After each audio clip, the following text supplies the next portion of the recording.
torment. Do not force me to endure more. How much did you force me to endure? Oh, great one of the white robes.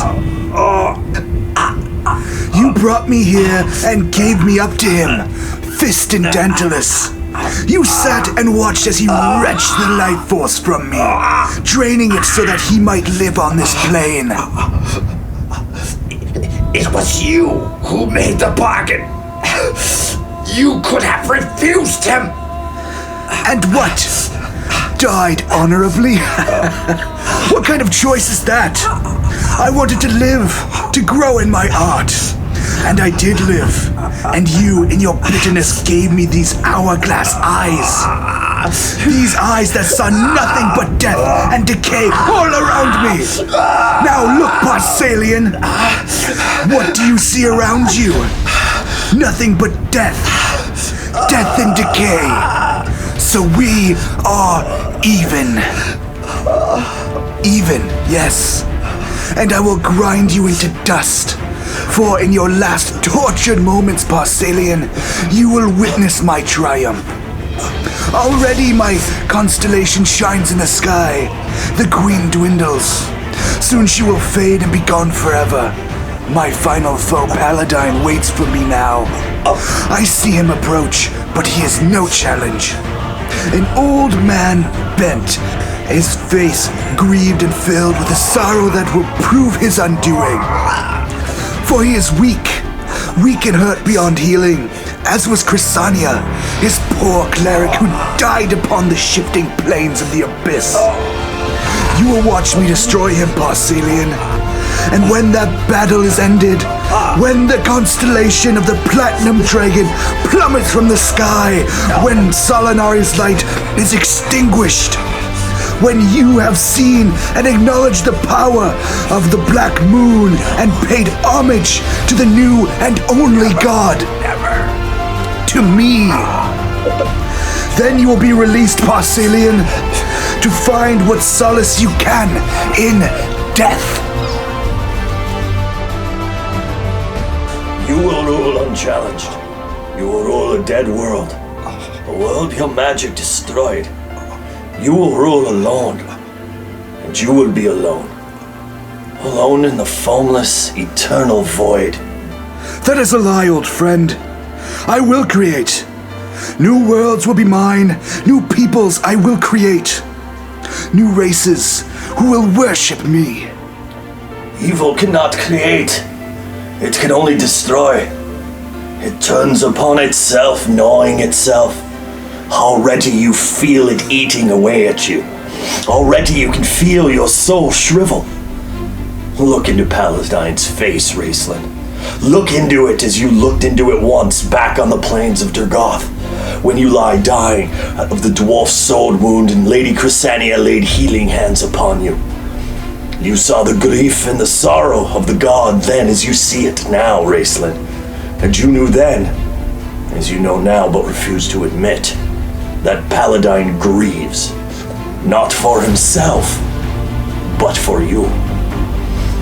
Easy will it be for us to slip back into our dreamless sleep. For you, Raceland, there will be no sleep.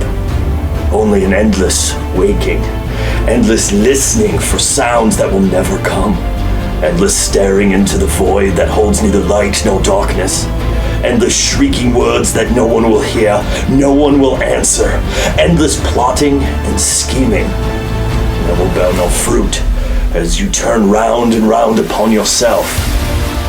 Finally, in your madness and desperation, you will grab the tail of your existence and, like a starving snake, devour yourself whole in an effort to find food for your soul. But you will find nothing but emptiness. And you will continue to exist forever within this emptiness. A tiny spot of nothing, sucking in everything around itself to feed your endless hunger.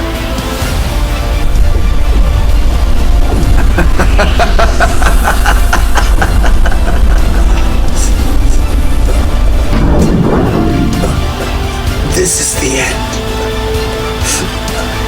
The end of all things. Yes. As of the 4th day, 5th month, year 358. The world ends. No! It will not end here.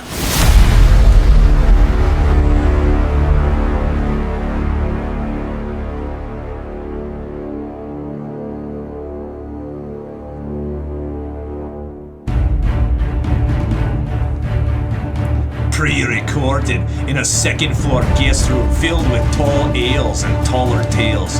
Join a group of grown men intent on discussing the intricacies of fantasy and science fiction. Tim Gilbert Media presents Dungeons and Dweebs! I like the battle axe. Got it right to the back of her.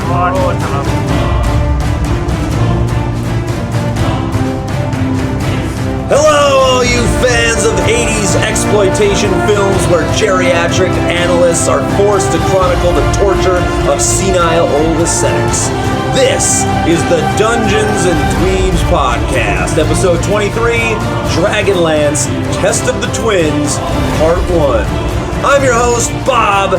If I ever find myself being tortured on top of a tower and my lower half is encased in solid rock, then put a can of hams in my hand and promise me that if you do nothing else, you will kill Tanis. Shoik and Willow Womber the 358. But I'm not alone. Across the table from me, in preparation for tonight, he's pored over the military writings of Julius Caesar, Marcus Aurelius, Napoleon, Sun Tzu, and Kim Jong-un. And now he's ready for our intense discussion of unguarded flanks, breaching walls, thrusts, and penetration. It's Luke. Just easing down the pants. My God. Yes, here we are. The final book of the Legends Trilogy. Woohoo! Ready to go. In sort of a, we'll call it a pseudo studio. A studio. Studio. So if it sounds different, that's why. But let's kick things off. To my left, he's Beyonce always. It's Klab. Good morrow, my lovelies. As I've stated before, I love fall. The days are getting shorter, the nights are getting longer, and your old Uncle Klab is getting ready for the time when I can dive into that pile of leaves I've raked into my backyard. And hope I didn't cover them over a present left by my chocolate lab, Mara Jade. And just like Luke Skywalker of the Legends universe, I love my Mara Jade. But I'm always slightly concerned she may be working for the dark side. Jeez. Across the table from me, he was sorely disappointed when he found out the night classes he's been taking are about becoming an EMT and not a BLT. and an EKG has nothing to do with the KGB. He's the Schwarzenegger by Michael Bean, the disappointed nephew to my Uncle Buck. Paul, how are you? I am doing great, and to be very honest, those classes that I say are EMT, yeah, they're not EMT. Just don't worry about what I get into in the night. Just don't worry about it. If things start disappearing, if people do, stuff like that, it's just coincidence. Just don't worry. The poison, just don't touch door handles around, certain areas, all right? Just don't worry about it. You met a guy and you're going to do a little favor for him? Oh, no. There's no favors. They got to pay. All right, wait. I mean, I can't say that on this. Oops. We got you now, Paul. Got it. Tonight in Atlantic City. But here we are back for episode 23. We're going to finish out in the next two episodes a lot of our time with Dragonlance here. Yeah, I mean, through the Chronicles and through Legends, I mean, there's not a lot left to go, so... Wait, isn't there like 180 some other books that they have? There is, and I don't know how far down the rabbit hole we're going to go. That's true. But I'm excited to start talking about these books, but I think we should, talk about the elephant in the room. We are in the studio. Yes. The pseudo studio, yes. We did mention it at the end of our last episode that was the last one to be recorded in that one. Right. What do we call it? The second floor guest bedroom of... Does that mean we have to change the intro? I think we do. Because we're going to be in a basement. We are. Yeah, we're in Luke's mother's basement. Yeah, Luke's mom's basement. Well. I mean, she doesn't live here anymore, but Yeah. it's I don't live with my part mother. of the fun. It's. I mean, we have to do that at some point. We She's have to living talk- in Luke's trunk now. Buried in the backyard. Hey, you guys remember? You guys remember that friend that asked me to do something? Just don't worry. Hey, I have offered many times for you guys to come over to Uncle Klab's basement, and nobody ever wants to come. That's because of the things you have down there, man. It's creepy. Yeah, Those and your chains are nickname is weird. Uncle Touchy. Uncle Touchy's naked puzzle basement. 23 episodes and it finally rears its ugly You head. go wear a shirt and you're gonna cry. Shout out to Patton Oswalt if you're listening. But yeah, so we had to kind of throw something together. What did I say? I put the table and the microphone down. That's all we did for this. Yeah, we're sitting in the middle of a room with a table and a microphone, so Yes. it sounds echoey. I don't know. We don't know. The neighbors mowing the lawn. You know, we're winging it for this episode. One of the neighbors did send us a text while we were recording, just asking what we were doing down here. Yes, as we were putting together our stinger for this episode, we got a text from one of the neighbors asking us what was going on in that house. So if you can imagine being a neighbor and hearing from the basement someone screaming, "Stop!" I mean, when the cops show up, then we'll know. We know most of them, but we'll yeah. True. Oh man, but hey, there's some colds going around. Our throats are a little cracked. I feel like we should maybe get a drink before we get into this. Yeah. That sounds like an excellent My idea. special tea, please. All right, my turn. I'll go pay. I was in a relationship I swear to you, with that the woman with the blue dragon, she brought me up to her room Boy, last night. did she have good Where's my time. corn purse? Why don't you fellas that follow me into my plastic cupboard? Kender? I'll show you how my glorious good. What'll it be, boys? Tavern talk. All right, we're back. We've got steaming hot mugs of, I think, mulled wine. We did the whole mulled wine thing last time. It's just warmed up. Yeah, now it's just warm because Luke hasn't plugged in his fridge yet. It ages well in an unplugged fridge. This is true. It's a bit gamey, though. Is it meat? Do you have meat in it? You're supposed to drink red at room temperature. Just deal with it. All right, but we're back. We're going to go around the old table. This is Tavern Talk, the time of the show, in case you're new to the show, although why you're starting to listen here, I have say no this idea. every time. Every time. Why are you? To be Yeah. fair, it's the beginning of the book this time, at least. Yeah, that's true. That is We're not true. halfway through That's the true. book yet. For somebody who's like, I only like Tested I Twins. feel like we've gotten comments that have said stuff like that, like, "Oh, I just jumped in on this one." That is true. Yeah, So that if is you're true. new, we're not chasing you away. We love you and Yeah. we value you as a listener. But yeah, this is the time of the show where we go around, take about 25 minutes, half an hour, to go around and see what's happening in our nerd universes, and also respond to any feedback. So if you guys have commented on the Facebook page, we like to comment back. And I'm going to throw it out there again, this one more time, that we share stuff out to a lot of different Facebook pages, but we're going to start kind of preferentially. We're going to bring in only comments that come to our Facebook page. So if you want to get your question or something out there to our show, be commenting on the stuff we post on our Facebook page. Yeah, so smash that like button or whatever. Wow. That's really good. I'm making fun of YouTubers. I'm really sorry. And speaking of posts coming out, a great time to post something is we are going to be posting our new reading calendar. Probably as soon as this episode drops. I think we want to, we want to get it out there so everybody knows what's up. We want you Dragonlance fans who are with us. You guys are awesome, but we want to keep you with us. So we don't want you to leave when we're done doing Dragonlance. We got so much coming up. We got the Thrawn trilogy from Star Wars. We're doing a lot. So be looking for that calendar and comment under there. Books you'd like to see us do in the future. All that kind of stuff. Yeah. So Luke, what's new in your nerd universe? Well, I've been a little under the weather. I spent a lot of time on Netflix.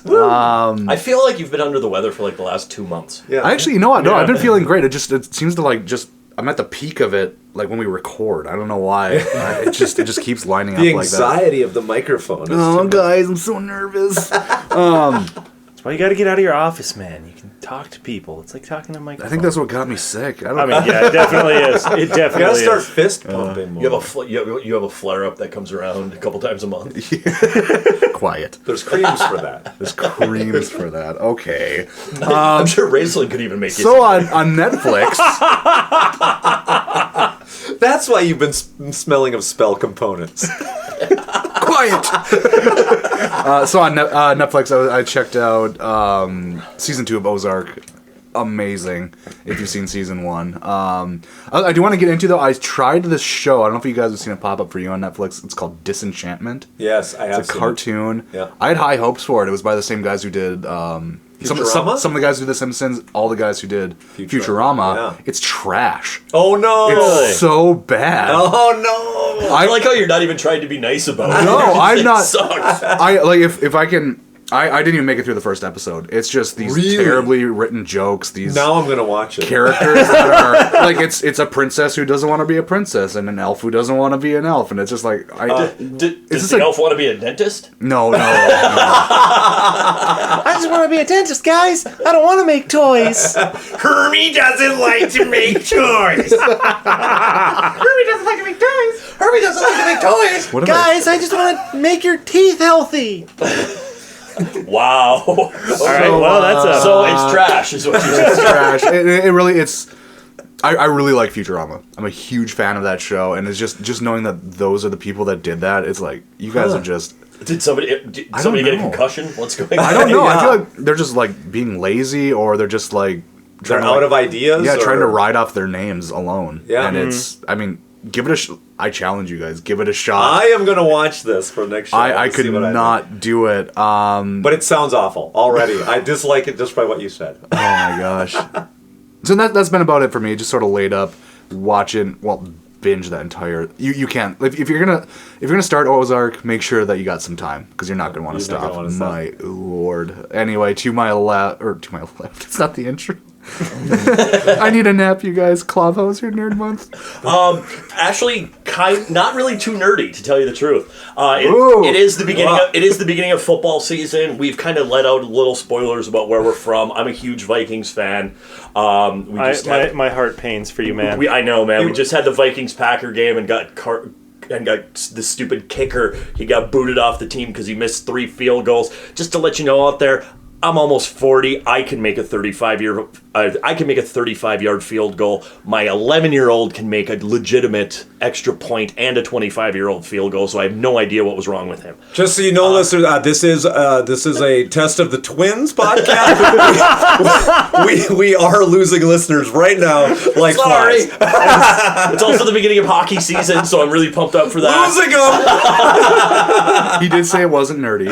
However, I have spent the last month, and I don't remember if I talked about this on the show or not before, but I have been binge watching the first 7 seasons of Shameless. Oh, I thought you were going to tell us how you were hanging out with chicks. Losing them. I didn't figure I'd go for strike 3. But yeah, I've been binge watching the first 7 seasons of Shameless the last month, and I'm obsessed with this show. It is, it stars William H. Macy, and you think of William H. Macy as this, Oscar-winning actor, and he plays an alcoholic he's hammered and dirty throughout the entire series. Yeah, from what I've seen of it, I think I've seen an episode or 2 of that. But and it is phenomenal. It's hilarious, and it's a bit out there, and it's kind of soap opera-y, but it's okay. That's what I was gonna really say. Funny. I mean, not to sound sexist or anything. I've heard a lot about it from women. Oh, okay. And I'm like, and generally it's just like, if you like it, I'll probably like it. A lot of it centers around his 23-year-old daughter.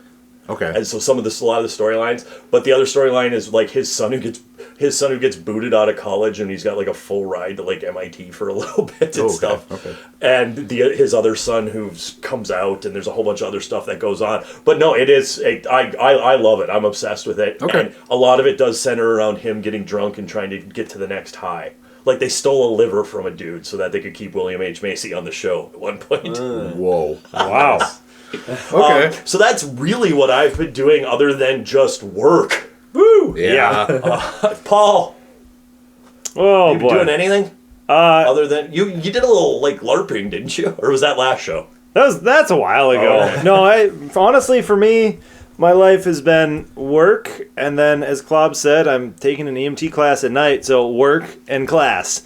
I have, however, been able to get a little bit of my nerd fix, and I recently read through all of the Mara Jade comics. Ooh, man after my own heart. Dude. I talked about it in my intro. That's my puppy's name I got a couple weeks ago. They were, I mean, there's only 6 of them. They were sent out, I think, published 1998. Yeah, Dark Horse. Dark Horse published them. I read through them. I've enjoyed them so far. You know, I didn't really examine them. It was just kind of a quick skim of, I want to get something nerdy. I've been focusing too much on things that I need to study. I just need something that I don't need to care about for a little bit. And it was great, you know. So I'm honestly thinking about just going back through some other Star Wars comics, and obviously I'm going to talk to the master, Bob. God, I love that early Dark Horse stuff, and so it feels like we planned this, and we really didn't. But this is a perfect time to say, in 2 episodes, we are going into the Star Wars universe deep. If you liked what we did with the Dragonlance universe, we're over on Facebook. We were reviewing the comics and stuff. We're going to try to do that, and maybe even up it a little bit, where we have some video reviews of comics and all that kind of stuff. We'll be hitting up the Mara Jade comics and a lot of the stuff Dark Horse did. I love the Dark Horse. Yeah, I was impressed. Era. Yeah, it's some pretty good stuff. I mean, there's hits and misses, but a lot of it's really great. So come on over for that. But yeah. Hey, we've got some feedback. But before we get there, I suppose I should talk about what I'm doing. You got to tell us about yourself, okay. Bob. Well, you know, I'm the action figure guy. So I'm gonna bring it back down into the basement. There you go. Hey man, I was right there with you with the comics and things. Yeah, that's right. Mine were not wrapped in Mylar. But I've been to your house. I'm still confused as to how you're married. I'm still confused as to how you're married to what your wife looks like. Well, thank you. Hi, Crystal. There was a lot of lying done in college. So no, I'm not into that nerdy stuff. Come on over, babe. Yeah, I'm going to the gym. I don't know who those are. Those are my roommates. Dude, guys, you gotta hide our action figures real quick. Get rid of them. Come on, under the bed. Hurry up. These action figures, I like to bring them to homeless children. You should see a little homeless child's face light up when you hand them a brand new 6-inch Iron Man action figure. Boy, it'll just... Limited edition action. Wait, I mean... And he attempts to take it out of the package and you hit him. All right, so anyway, couple Netflix things for me, I guess. Well, actually, one Netflix, one I don't know if it's on Netflix, so I know it's on YouTube, so you can search it out. For action figure stuff, Power of Grayskull, the definitive history, is out on Netflix. I absolutely love it. It's all the behind the scenes on the making of He-Man and the Masters of the Universe, and it goes through everything from kind of its inception, where, I mean, it's a great story about how Mattel got the license to do Conan action figures. They were just buying licenses up. We're going to do Conan stuff, and then all of a sudden they found out Conan was going to be an R-rated movie. And they were like, well, can't do this. And so they back in the day where they wouldn't make action figures for R-rated movies. Yeah. So they backtracked, and it's kind of an interesting story how it came to be, and then it's got all the all the cartoons and movies. It's I was going to say, does it talk about Dolph Lundgren? They interview Dolph. It's really great. I will say, what's his name? Frank Lazaglia? Yeah. Who plays Skeletor in that movie. And they talk to him as well. His performance in that movie is actually really good. Yes, he talks about it, and he talks about how kind of proud he is of that performance and how he can get it to emote through the Skeletor mask. I mean, that movie got off. Even as a kid, I didn't like that movie. I'm going to have to watch that movie, because I love the terrible, 80s. It's awful, but it's great as well. So I highly recommend The Power of Grayskull. It's really good. And for a lot of cheesy fun, we're coming up on October. So I like me weird 80s horror movies. Chopping Mall. Oh my god, you showed us the trailer for this. That was amazing. I want to watch that movie. Yeah, 1986. It's one of those kind of B-movie schlock fests, but I would say it's on the higher end of the B-movie schlock fest. Like, it's just about coming over the cusp where it could be probably like easing down the pants. Yeah, Friday the 13th Part 5 or something like that. It's just hilarious. So highly recommend watching Chopping Mall in like groups where you can make fun of it, but it's a lot of fun. But we've got a lot of feedback. We got a lot of interesting feedback. Actually, and I totally forgotten. Hey, anybody who's been tweeting at us, I guess my notifications have been all weird. I'm just getting to you now. Oh no! Just shout out to Coyote. around the 9th, he, she, they. By the way, Coyote, I love your spelling.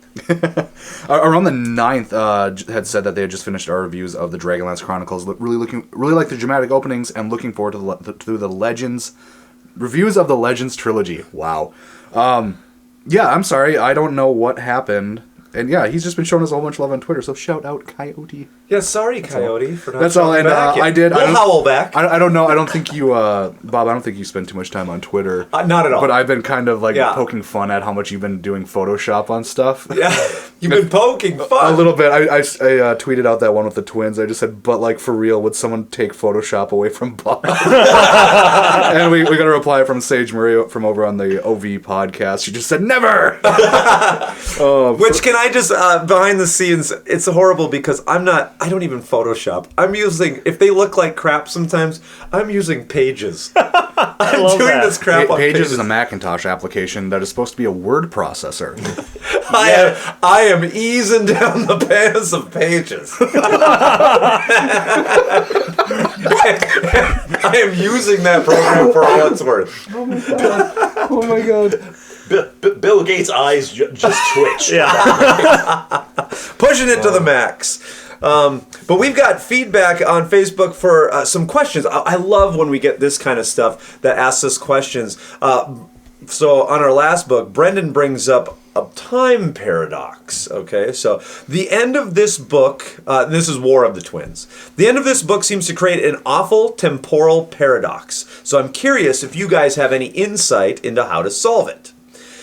So you got to listen carefully because I had to read this many times and I still don't know.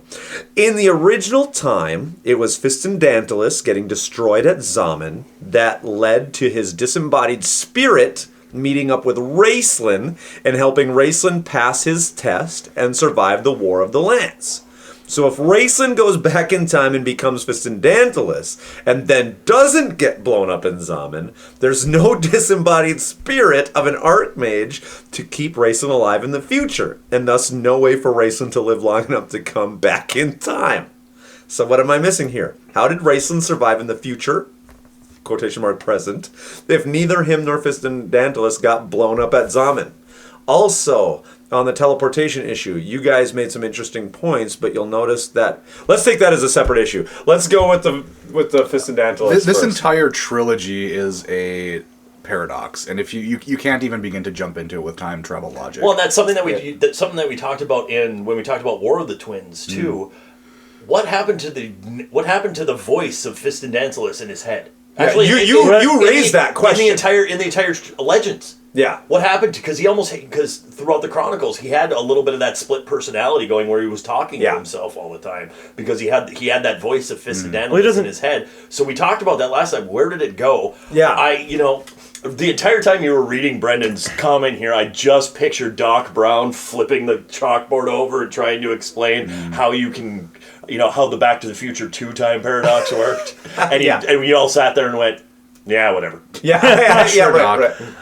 They're gonna photo page Marty next to Marty, and we're gonna be okay with it. Right. Photo page. So, yeah, I mean, I'm going to come in with, that horrible answer that nobody wants to hear is that, Weiss and Hickman just didn't think that far ahead. They didn't really know how to work that out, and we're just like, hey, readers will just fudge that. And I think that's kind of a lot of the real answer, but I think then we can act, it's more fun a lot of times within universe to try to figure out how that works. And I just want to jump in quick with something similar from Doctor Who, where they say there are fixed points in time. They had that, where they had Fistendantilus / Raistlin doing the war and, something blowing up. He just happened to live through it. So that was a fixed point that was, through... Fixed. Yeah, it was one of those where,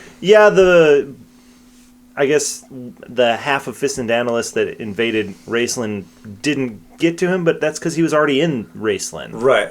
So is that his disembodied mind, or what? And they don't have to have the conversation anymore because it's in his head. Don't try to apply. So I have 2 words. I have 2 words. Why not? It's fun. I have 2 words that can sum all of this up, and that can give us a great explanation that we'll all understand. No, don't say it, because I know what you're going to say. Magic. Oh, thank God. Kender. Okay. yeah, there you go. Yeah, I thought you were going to say timey-wimey wibbly wobbly. No, and I'm that's another Doctor. I don't like that. That's another Doctor Who. All that explains this Magic, Yeah. Kender. Good enough. There is an explanation that Tad tried to come with. Tad? Tad. Hi, Tad. Yeah, he says, "Oh, I like that your initials are also Tad. Your first name's Tad and your initials are Tad. that is actually really weird." Coincidence? I think not. I actually have an answer for Be this. better one. if you had a wife named Muffy. He's got an answer. You want to hear it? There's references to split timelines in a few of the 3.5 source books. And the short story, There Is Another Shore, Upon the Other Side by Roger E. Moore. The short story deals with an alternate Kryn where the king priest absorbed the other god's power. In the same vein, Raistlin gets his very own timeline where he does the same, but accidentally destroys Kryn in the process. Hence, the desolate Ouroboros future that Caramon finds himself in later. It's a little Back to the Future-y and definitely a cop-out, but hey, I don't get a lot of chances to show off my useless mastery of lore much. But I actually was thinking kind of the same thing. I like this idea as, okay, so if the disembodied spirit of Fistandantilus is what embodied Raistlin and got him to survive through everything, that is what's caused him to then survive to be able to come back. And if you kind of go with, say, cosmic string theory and everything else, so every decision point can split into multiple universes, well, that happened. He's changed So by things, going back, but he's now in a different section of the multiverse. yeah, he's creating his own multiverse. I think he is right because Okay. Yeah, I like that. I actually like that. in this Tag. book, Caramon does Way to see go, his Chad. own corpse. Yeah, So- because when Wait, does he that's see his right, corpse? that's right. Does he see his corpse or his gravestone? No, No, it's Tika's gravestone. Tika's Oh, okay. gravestone, his corpse next to Okay. it. But anyway, Yeah, that's right. that I think that's the most correct. But then Caramon and Taz being able to just jump between all of these as they would. I mean, again, magic. They have a magic device and a Kender. right. Sure, but I mean, you really got to kind of go like it's really hard to try to make logic. Try to take logic like when there's like magic involved. Yeah. I guess Yeah. Well, and you have a Kender. You can alter. That's the whole reason why we got to Apocalypse Now, which we're going to talk about. Apocalypse Kryn. Apocalypse Kryn. Yeah. Is you have a Kender, so therefore with a Kender you can do whatever you want to time. Right. I like this. Brendan Chekhov's Kender. Brendan Exactly. comes back and says, "Well, I'm coming more around to the view that the only fiction whose time travel rules make any sense is Bill and Ted movies." He's got a valid point. Plus, the only interactions with death that makes sense as well. That is true. Andrew also comes in with answering Brendan and says, "I think it's just that time is a straight line for Raistlin, even though he is jumping around in the timeline overall." And then I think that's exactly what Tad said is Yeah. Raistlin's on his own timeline now. Well, yeah, and I don't know if I'd call it a straight line, but he's branching it. Every time he's doing something Well, different. to Raistlin is straight. Yeah, to Yeah. him it's straight. Yeah. Everything but, else. But to everything else, it's branching, and so that's why you can't go home again. I don't know. Oh, by the way, Well, you can't unless you get caught in a rabbit By the way- snare, and then you have an hour. Klab, Brendan replies to you. She's a Nazi, George. Did you see my That reply? was so funny. Yes. Unless she's hot.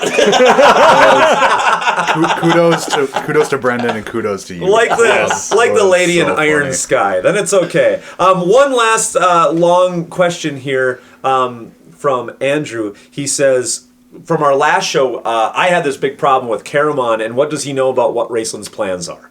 Right? So he says, so what does Caramon know? He just doesn't give a shizzle.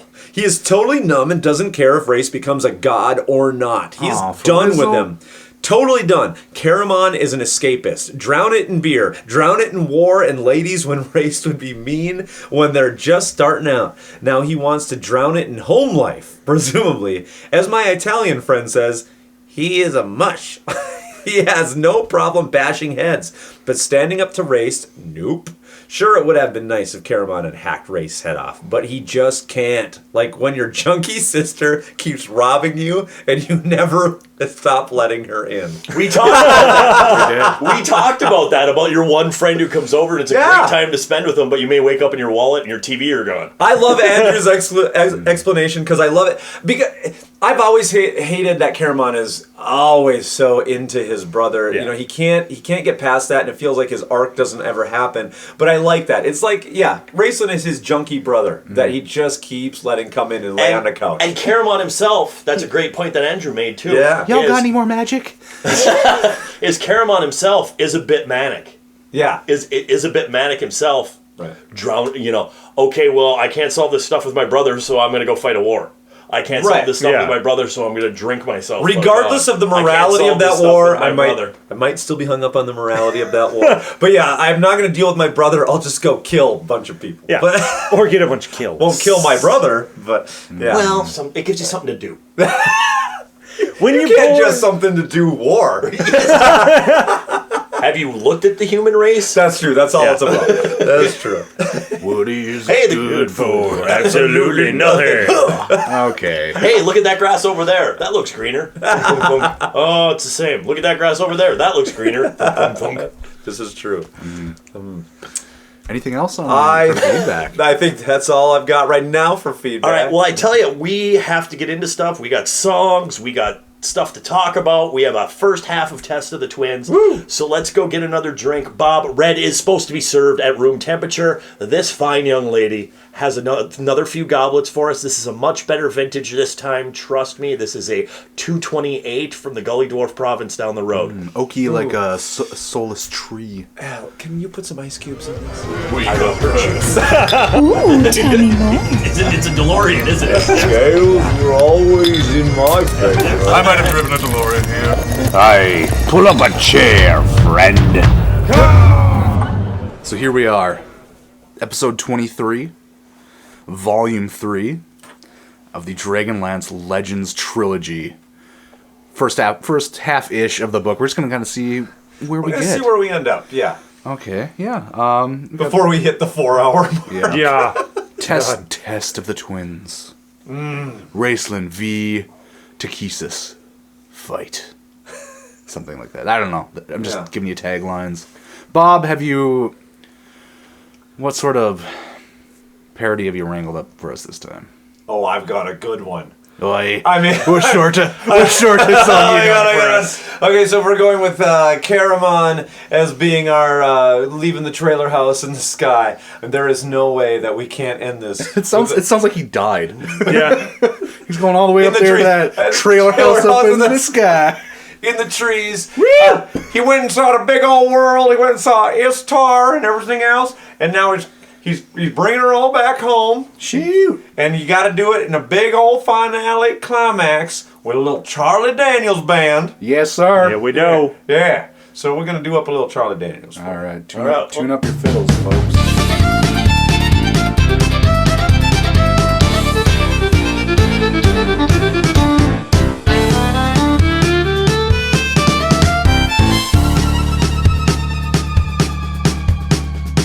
Through the portal, he was looking for a god to kill, cause the Kender's crime had altered time and he thought his fate was sealed. When he stepped across the gateway with a cleric who was young and hot, Takesis turned into a sexy minx and said, "You wanna come home or not? I guess you didn't know it, but I've had my dragon eyes on you. So have a care before you dare to tell me that I'm through. Now you're more powerful than Fisty Boy, but give Takesis her due. I'll blast a gaping hole into your soul, cause I think I'm better than you." The mage said, "My name's Raceland, now let this fight begin. I don't fear your threat, you're gonna regret, cause I know I'm gonna win." Caramon, sharpen up your sword, be brave and swift and bold, cause Raceland fights Takesis as the histories have foretold. And if you win, you'll spend your days with Tikale and Rod, but if you lose, your brother becomes a god.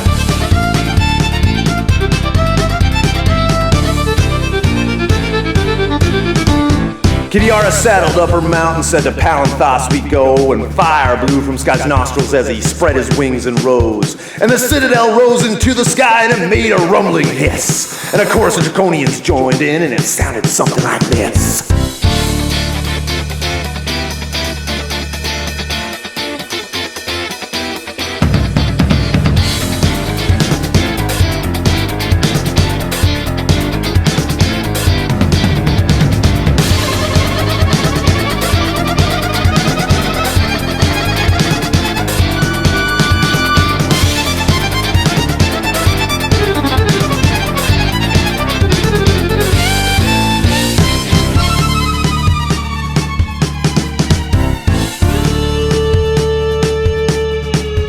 As the horde approached, old Tanis said this battle must be won. The Dark One comes to claim this town, our greatest fight's begun. City gates fall and run, boys, run! South was the dark and tennis undone. That's why Caramon on the ground floor.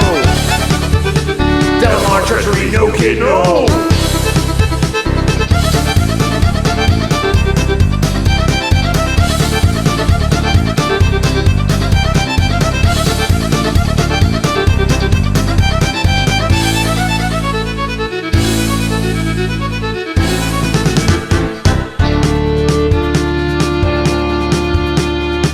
Closed her jaws and Raceland knew that he'd been beat. But Caramon saved the cleric on the ground at Raceland's feet.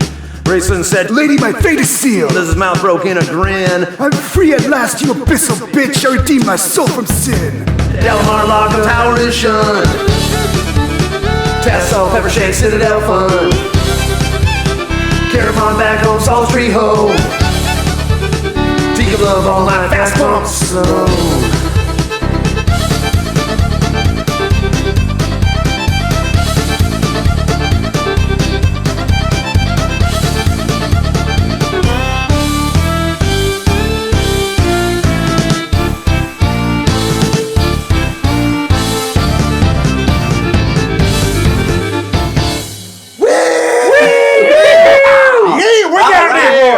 Oh, well, what are them Major boys getting into this time? Oh, you never know what they're doing. They're going to be flying over different roads, and I don't know. You turn into Boomhauer. Yeah, I really did. I did. That was a straight Boomhauer. About there you was. Just Just hanging out right there. random- Cameron Mercier, motherfucker. Well, you know what? We're going to sit around here. We're going to talk about what happened here, you know. And if you're going to be a working class hero here, we're a bunch of blue collars sitting around here. We're going to start out with a hammer. Are we? Yeah, none of us are blue collars. yeah. As a hiring manager once said to me, boy, your collar's so white it's almost clear. So did I get the job? No, I didn't. But we're You know starting... what? I'd love to watch, like, I don't know if we could make like a show about young Klab. I'd watch that. Just to see Klab. what got you to here. Maybe shameless. No. That's funny. That's the reason you like it so much. So yeah, right away opening up this book, I'd already asked. I know Paul and I have the same copy. Right into the cover, there's this little teaser about Tanis getting stabbed and Taz and Caramon, I think, reading about it. No, I think this was when... Yeah, this was when they were reading about it. It was a weird little teaser to just throw in there. Yeah, it's super out of nowhere. Yeah. So if you have a soft cover version, companies like Bantam, Spectra, and Del Rey and all those would do this back in the day, and I guess even Wizards was still doing that, where they just excise something they think is exciting from the book and jam it in the front page. just seemed confusing to me. Yeah, It is confusing because just looking at it, I didn't have this in my copy because I read the digital copy. But it's not. Cameron hissed and went on reading Astonis's Chronicles, so evidently it's just Cameron and Taz reading... Caramon! I called him Cameron. Yeah, you did. Cameron. It's Caramon and Taz reading a section from the Chronicles, which is just weird. Yeah, it's and there's there's nothing really exciting other than he gets stabbed. It's like it's from the Chronicles. It's only for those of you, I think, who have the soft cover version. I don't even know if it's in the hardcover version. I know it's not on yours, Klab. It's not in mine. So I think it's, soft cover versions. They come out after the hardcovers usually, and they have more advertising-y stuff. Yes. Yeah, but if this was to entice people to read the book more, this would have probably made me go, Oh, you guys! What? Margaret dedicated it to Tracy. With heartfelt thanks for inviting me into your world. Aw. And Marge says thanks for inviting me into... Tracy inviting into his world? Yeah. Because he did. Kryn is his. Oh, yeah. She just, yeah. Oh, yeah, this is 1986 TSR Publishing. All right. I was asking these guys, Bob, when you were grabbing a sudsy beverage. The map in the beginning, I feel like, has been the same for 4 books. I don't like... Just don't orient yourself. Nothing's changed. And it's okay. And it's because there's always going to be somebody who wants to refer back to the map. I haven't done it in this series so much, but there are times where you read the series and you're like, okay, how far is this? Right. Where are they going here? I do enjoy having my little Dora the Explorer map. I agree. I think you need to have a map when you're going high fantasy. You need maps. Well, that's the thing. I've never Par used for the them, course. but yeah, it is just something every book that if you're in the fantasy realm, I has prefer them. something like, well, I mean, because we always just get all of Anzalon or Kryn. Anzalon. The continent of Anzalon. Yes, we always get all of Anzalon and not... I'd prefer something more local to what we're reading about. Okay. Oh, I get it. So there's more detail. Yeah. Well, and I always enjoy, playing D&D too. I always enjoy having that actual physical map to play on. Oh, God. And having Yeah. that physical Yeah. map to look at, whether you're using miniatures or just you have that actual map in front of you. Yeah. One less thing for your brain. What to I did handle. enjoy about the Chronicles is how their chapter art at the beginning of each chapter might show you what a draconian looked like or things like that. I am missing it. This one, although I do like it when we get into book 2. Yeah, I But mean we'll talk they about they that start to later. a little bit more sketchy kind of. There's a snake eating its tail, and then there's maybe there's a lot of pictures of just I like feel light like I know things. that the snake is eating its tail there, but I don't feel the snake should have been in a figure 8. Right. Because I was like, wait, this isn't chapter 8. I actually don't like the. Yeah. Okay. I actually don't like the artwork too much in the beginning of these. Like we get a lot of as we go through here. Then Raceland's eyes, and then Chris, and I feel they're just kind of weird and sketchy. And I'm not a big fan of. But as much as in the Chronicles, I thought were sharp They did. and really good. I was pumped, though, I do have to say, that when we get to almost the end of this book, almost the end of this pod, where we're going to be at the end of this podcast, and we get the hat, and I'm like, oh yes! Oh yes! Yeah, that was good. I did like that. I'm worried about what our feelings on this book are going to be because we're spending a lot of time talking about chapter headings. we just don't want to get into it. So we pick right up where we left off in more of the twins. And for the record here, me going through this, I did I did the audiobook again, but I also kept the book open and I did a lot of like scrubbing through it while they were reading see what it. they're cutting. Yeah, to see what they're cutting, and I would kind of pause it, go through and see what they cut. But that's my point of view on this one. Cool. I do like how we begin here with this short prologue too. The Hammer of the Gods. Right. There's a lot of recap of what happened in the last book, but I'm okay with this time there being a recap because a lot happened. This time I'm cool with it. Yes. Yeah. Right. Yeah. But I think something that we're going to point out here Yeah. as we go through this, especially book one. Book one felt like a recap of the entire series. Previously on Dragon Ball Z. Yeah, and it's the entire episode. Like, what? Yeah. It went through a recap of Legends. It went through a recap of Chronicles for a little bit, Right. and I'm like, we should know this if we're in book 6. Did we Yeah. talk about like the separation between Chronicles and Legends? No, I don't think so. The 2 years. What is it? Just 2 years between 2 years. in the book, or I'm saying like an actual In publication. Oh, I Yeah. don't know in time. Is I know there- in the book we start off Legends? It's 2 Yeah, years I knew later. that. I'm just wondering, like, is there a And then by big the- publication break or something like that? Because I could understand like the recaps then. I Yeah, could. and then by the time we get here, I mean, it's been like 3-4 years. Yeah. Even though we time travel. I do know this book is 86. Yeah, no, for sure this book is 86. And Dragons of Spring Dawning came out in 85. Yeah, 84 is when the first one came out. Okay. Yeah, so it wasn't So that long. they were cranking them out about every year. Yeah. You know, I mean, more than that. They were. Yeah, well, right, quicker but I than mean, that. like in terms of when these were coming out, you had Autumn coming out in 84. You finished off that series by 85, 86. This was coming out, so there wouldn't have been a much of a span of time. Whoa. The entire Twins trilogy had to have come out in 86. Time of the Twins is February 86. Hold on. War of the Twins is May 1986. Oh my god, they cranked these out. Yeah, Did they just did. keep writing? I was gonna say there is a slight feel when we look at some of these too, that especially in Legends, that Legends is a book. Yes. Yeah. That it we feels just like divided. one cohesive book that is Yeah. divided, which I'll throw it out here now. I do feel that you feel that in this one because I think this one is stretched out a little bit. Like Yes. they didn't have enough material here, and there is an awful lot of retread. Yes, but to go back to D&D too, this felt like one adventure. Yes. Yeah, Legends one felt like- continuous adventure. Legends felt like one continuous adventure. Right. However, with Chronicles, I felt that divvied up more between Yeah, well, hey, you remember when we did that one session 3 years ago? Yeah.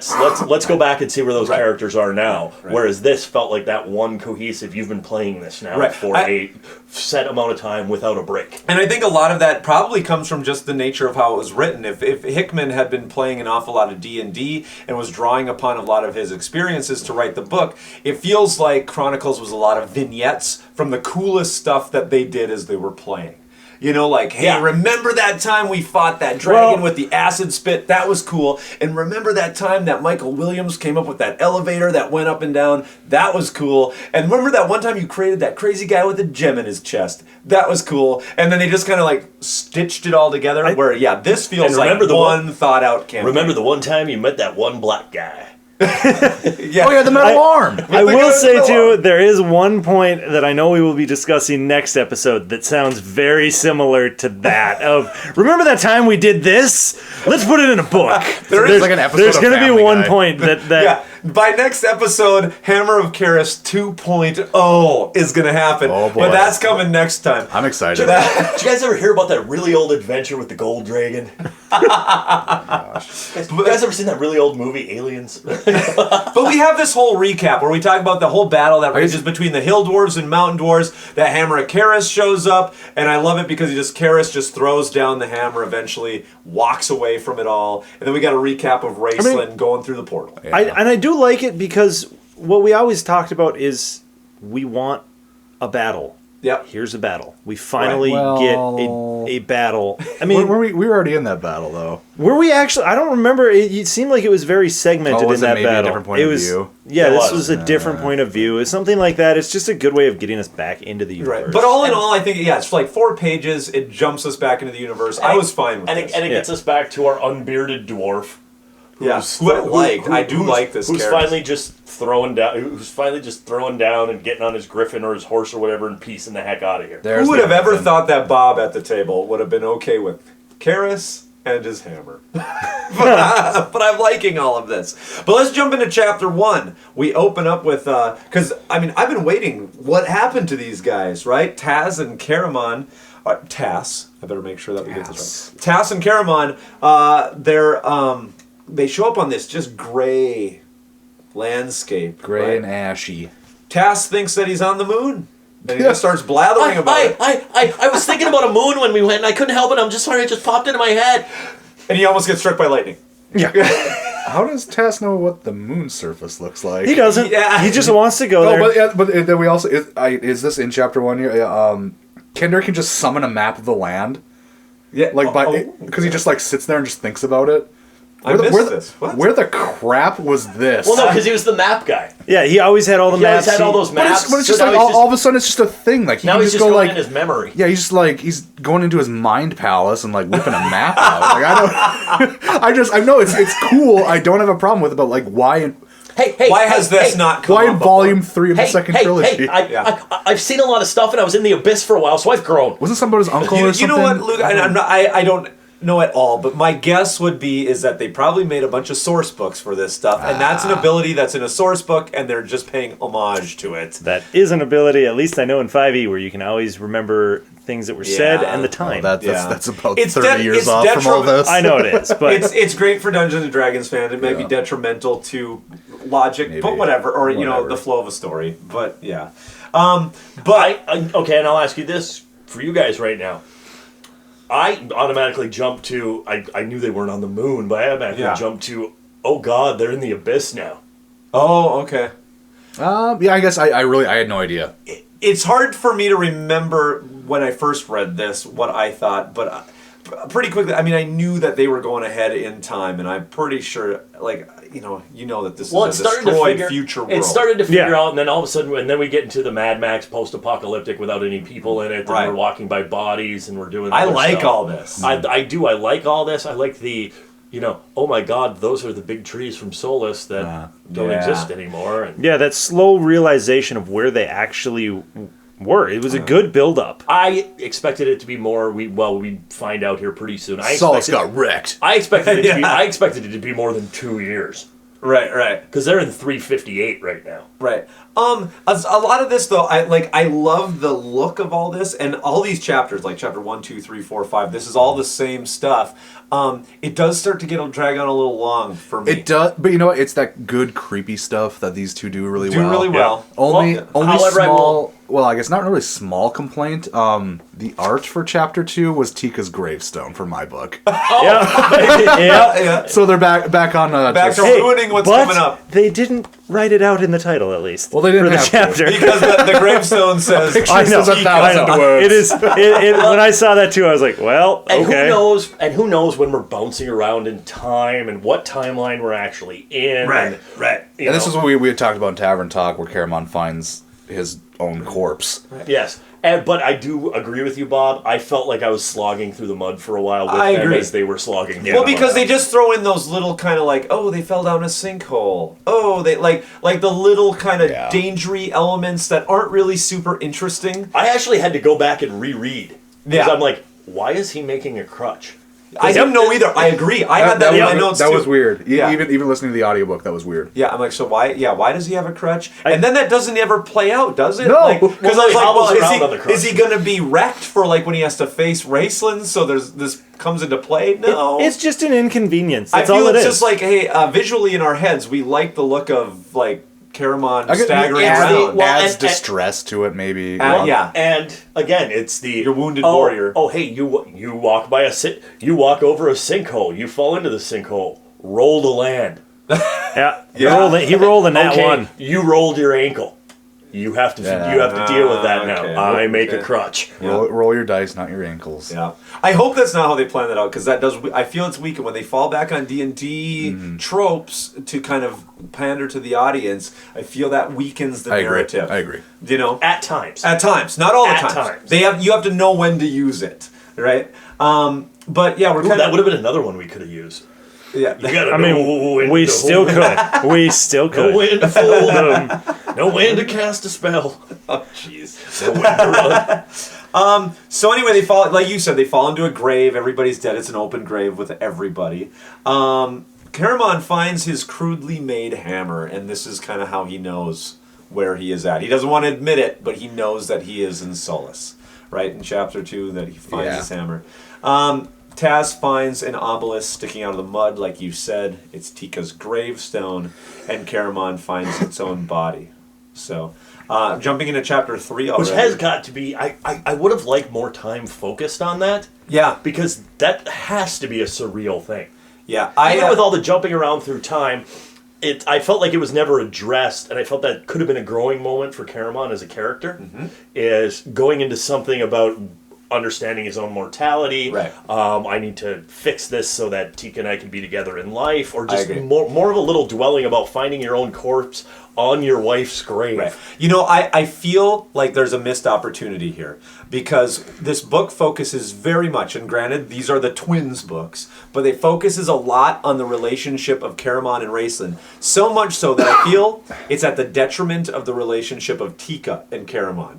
Because I agree, when I always thought Caramon and Tika had this really strong, great relationship. And then I liked that it was kind of thrown down a pit a little bit at the beginning of this series.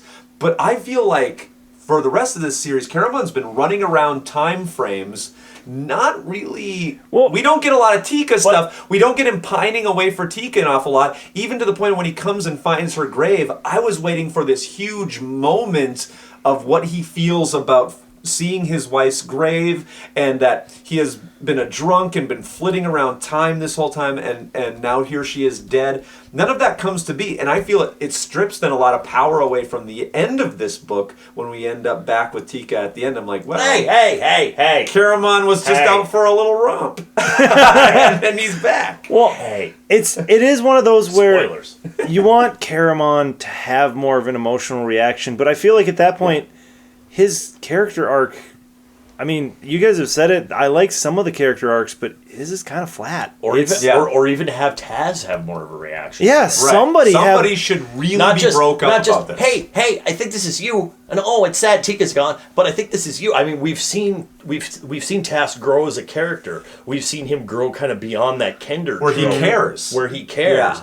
So either one of them, I wanted a little bit more of this. Right. And again, how horribly tragic is it to find your own body leaning against your wife's gravestone for crying out But loud? I feel there's a weird narcissistic focus on Karamon's body. Like, my body's on the grave of Tika. Not like, oh my god, it's Tika's grave. Like, I feel there should have been a real breaking point here. Or what are you wearing right now? That was the other thing my head jumped to. Yeah. Is what is Karamon wearing right now?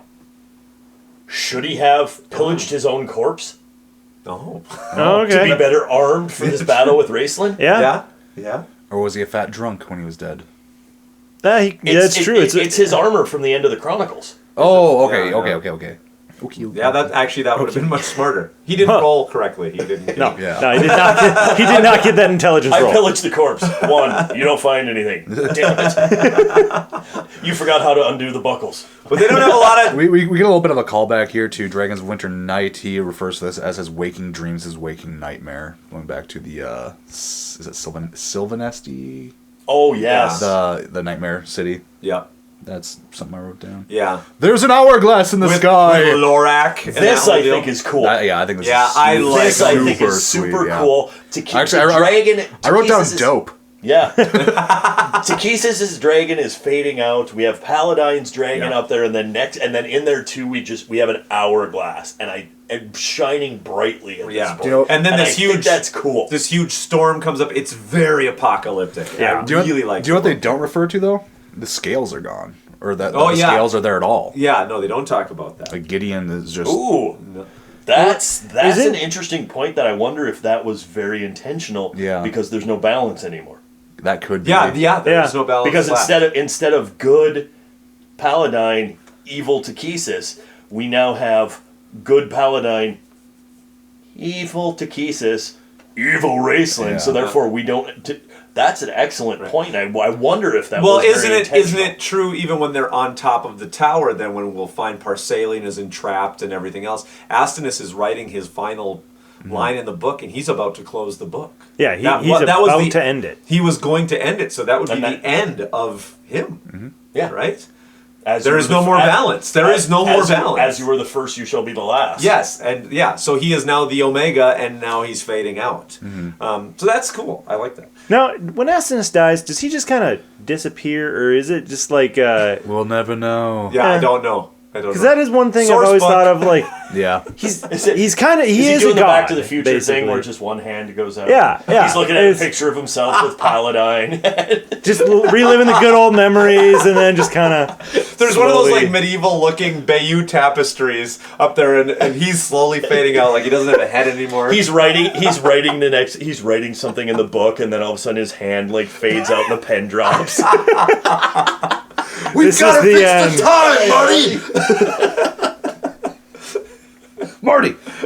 I can't exist without a head. Actually, I could see Christopher Lloyd playing Fizzbug. Yes, I could. Oh yeah. Yeah, he could. Yes, he could. That'd be awesome. Even now, when he's like 107 years old. So hey, we get some dates here. Karamon realizes in chapter 3 that they are in the future, 358 instead of 256. 356. Yeah, it hasn't been. Oh, sorry, 356 2 years when they left. Yeah, it's been 2 years since they left. Yeah, somehow. they left 350, or they left 156. 356. 356. It's 358. Yes. Yes. But they originally left 256 because it was 200 years, or it was 100 years before this. Oh no, they only jumped 100 years, so it was 156. You mean back when they went to? Because the Cataclysm, yes. They jumped to 150, or they jumped to 156, and then they jumped 200 years into the now, because they were originally the Cataclysm was 356 years ago. Okay. And then I'm taking your word on it. Yeah, and then they jumped 100. Oh, people are going to be writing it. If any of this is wrong, write it in. Let us know. It says, with a sigh, Tass lifted his head. 358, he read in a dull voice. Oh, yeah, and his eyes open wide, 358. Caramon, it was 356 when we left Solace. So yeah, all of this happened within just 2 years. Just a complete wipe, basically. Which there's no balance left. Yeah. Yeah. When you nuke a planet, it's going to be pretty immediate. Right. Very true. Yeah. Mad Max, what was it? The original Mad Max was supposed to take place in like 2007 or whatever. Yeah. We have this scene where Caramon is thinking about his last moments with Raceland, and he doesn't care if he becomes a dark god or not. And again, I'm just still kind of swimming with my issues with Caramon, and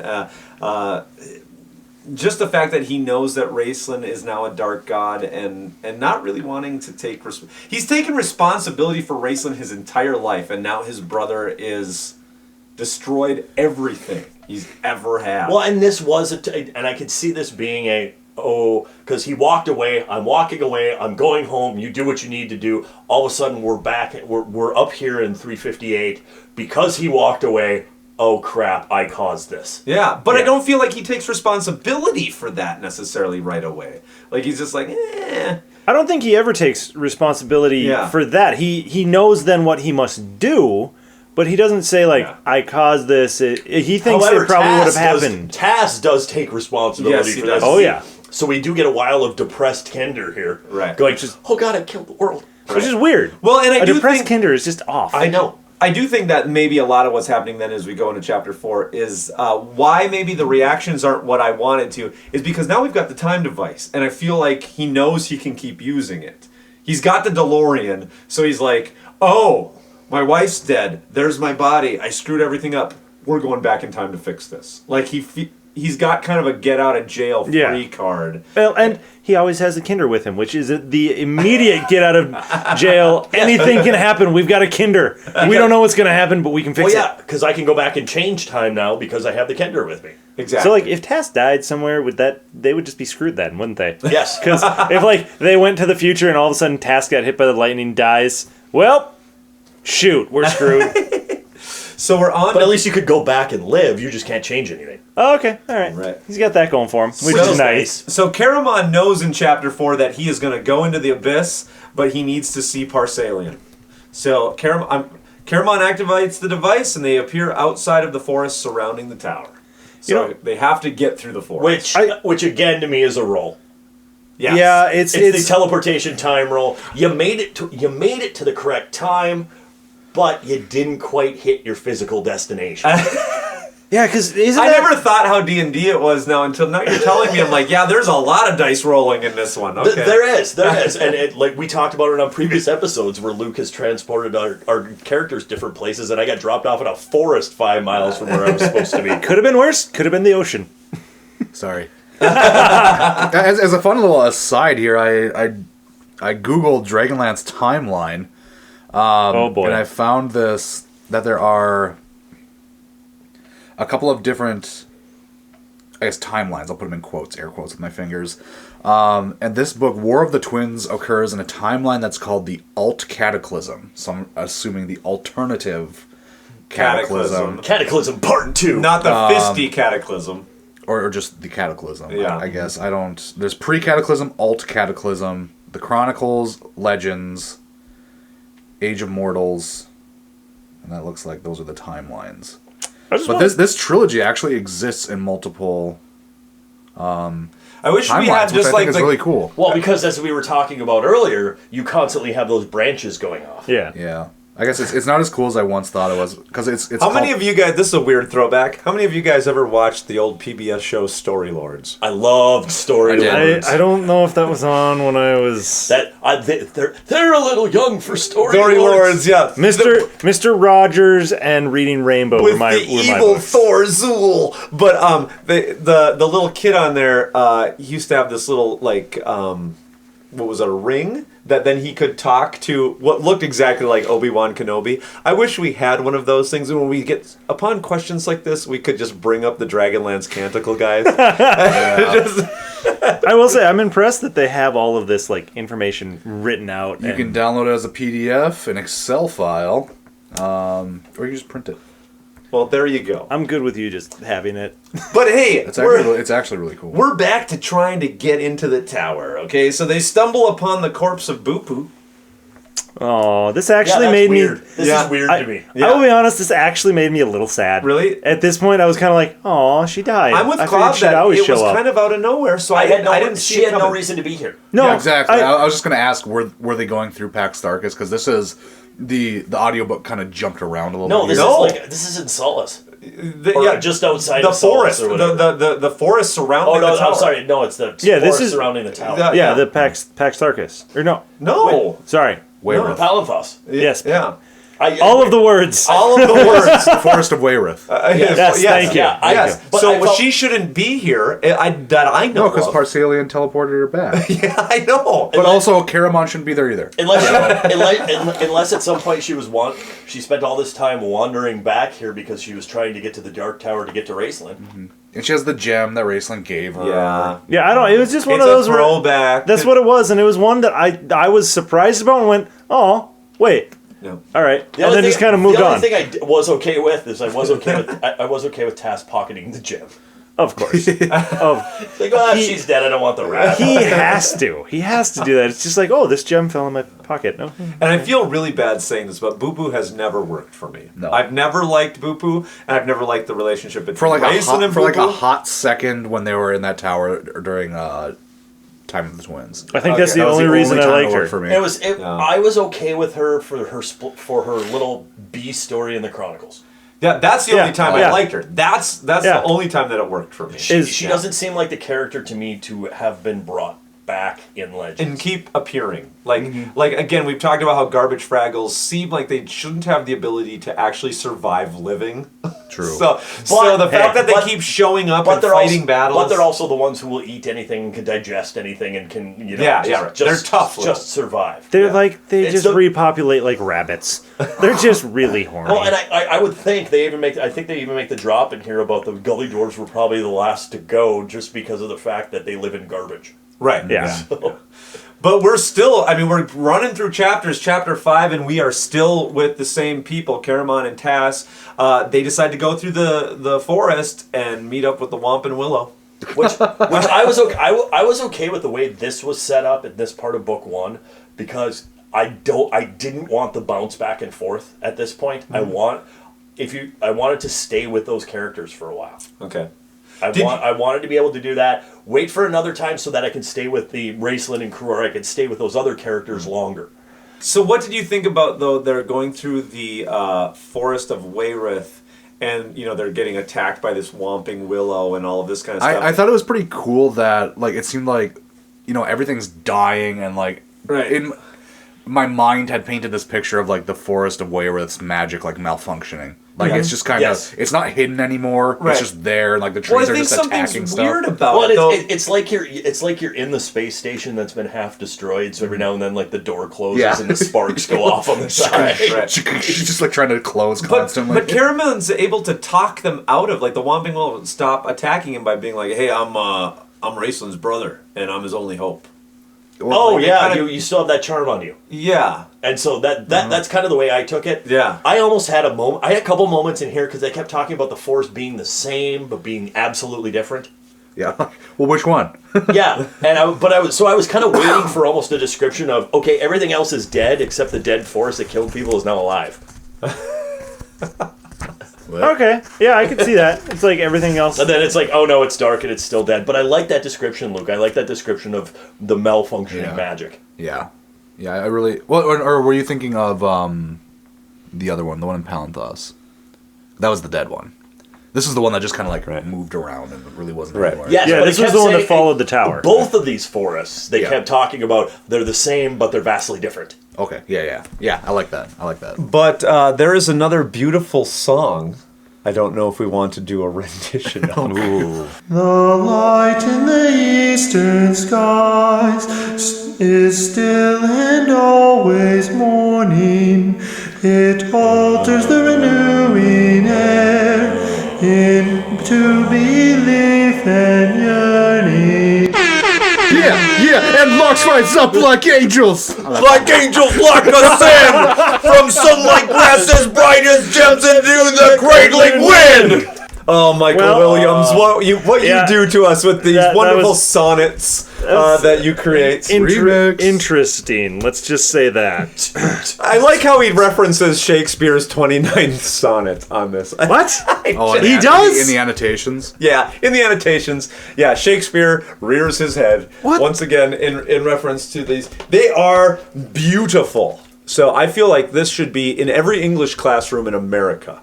There should be William Shakespeare right next to Michael Williams. The whole book of Michael Williams. I think we know if we walk into Klab's room tomorrow, it's gonna be there. How about no? So what do you guys, what chapter was that in? That was 5. That was 5. Okay, I have nothing for 5. The audiobook skipped 5. You didn't hear the song? They didn't do a rendition of the song? No, they did not. Oh. If you guys go onto YouTube and listen to this, there are like, it's definitely from the 80s. There's a lot of these like really odd like Scooby-Doo like, I don't know, like a musical cues. Really? Like these weird like swelling like like I don't know. It's maybe that's the one. Were there the old record books to these? Yeah, maybe. The record books when you were a kid. When you turn the page, Yes. yeah. Oh no, it didn't tell you when to. Well, I guess maybe it did, but maybe this has been edited. I don't know. But these guys do voices I don't for think him. there's And actually, his children's Raceland is like kind of similar to mine. Oh, really? It's Yeah. kind of Well, funny, but it's Well- not as bad as the ones that I had listened to for the Chronicles. You did not miss much in chapter 5. Basically, the trees allow them to go through. Yep. They emerge from the forest. All 3 moons are visible, even New Atari, because there is no longer any balance. Evil predominates. But we start getting this like So maybe that's another hint that the scales are gone. right, exactly. Yeah, they really are. They keep hearing these screams, right? There's this horrible scream that's happening, which I think is awesome. And this leads to kind of what Luke was talking about, because this became a total Scooby-Doo moment for me. I hated this moment, and then it initial becomes moment. better. Yeah. So chapter 6. Like, this forest is real spooky, Taz.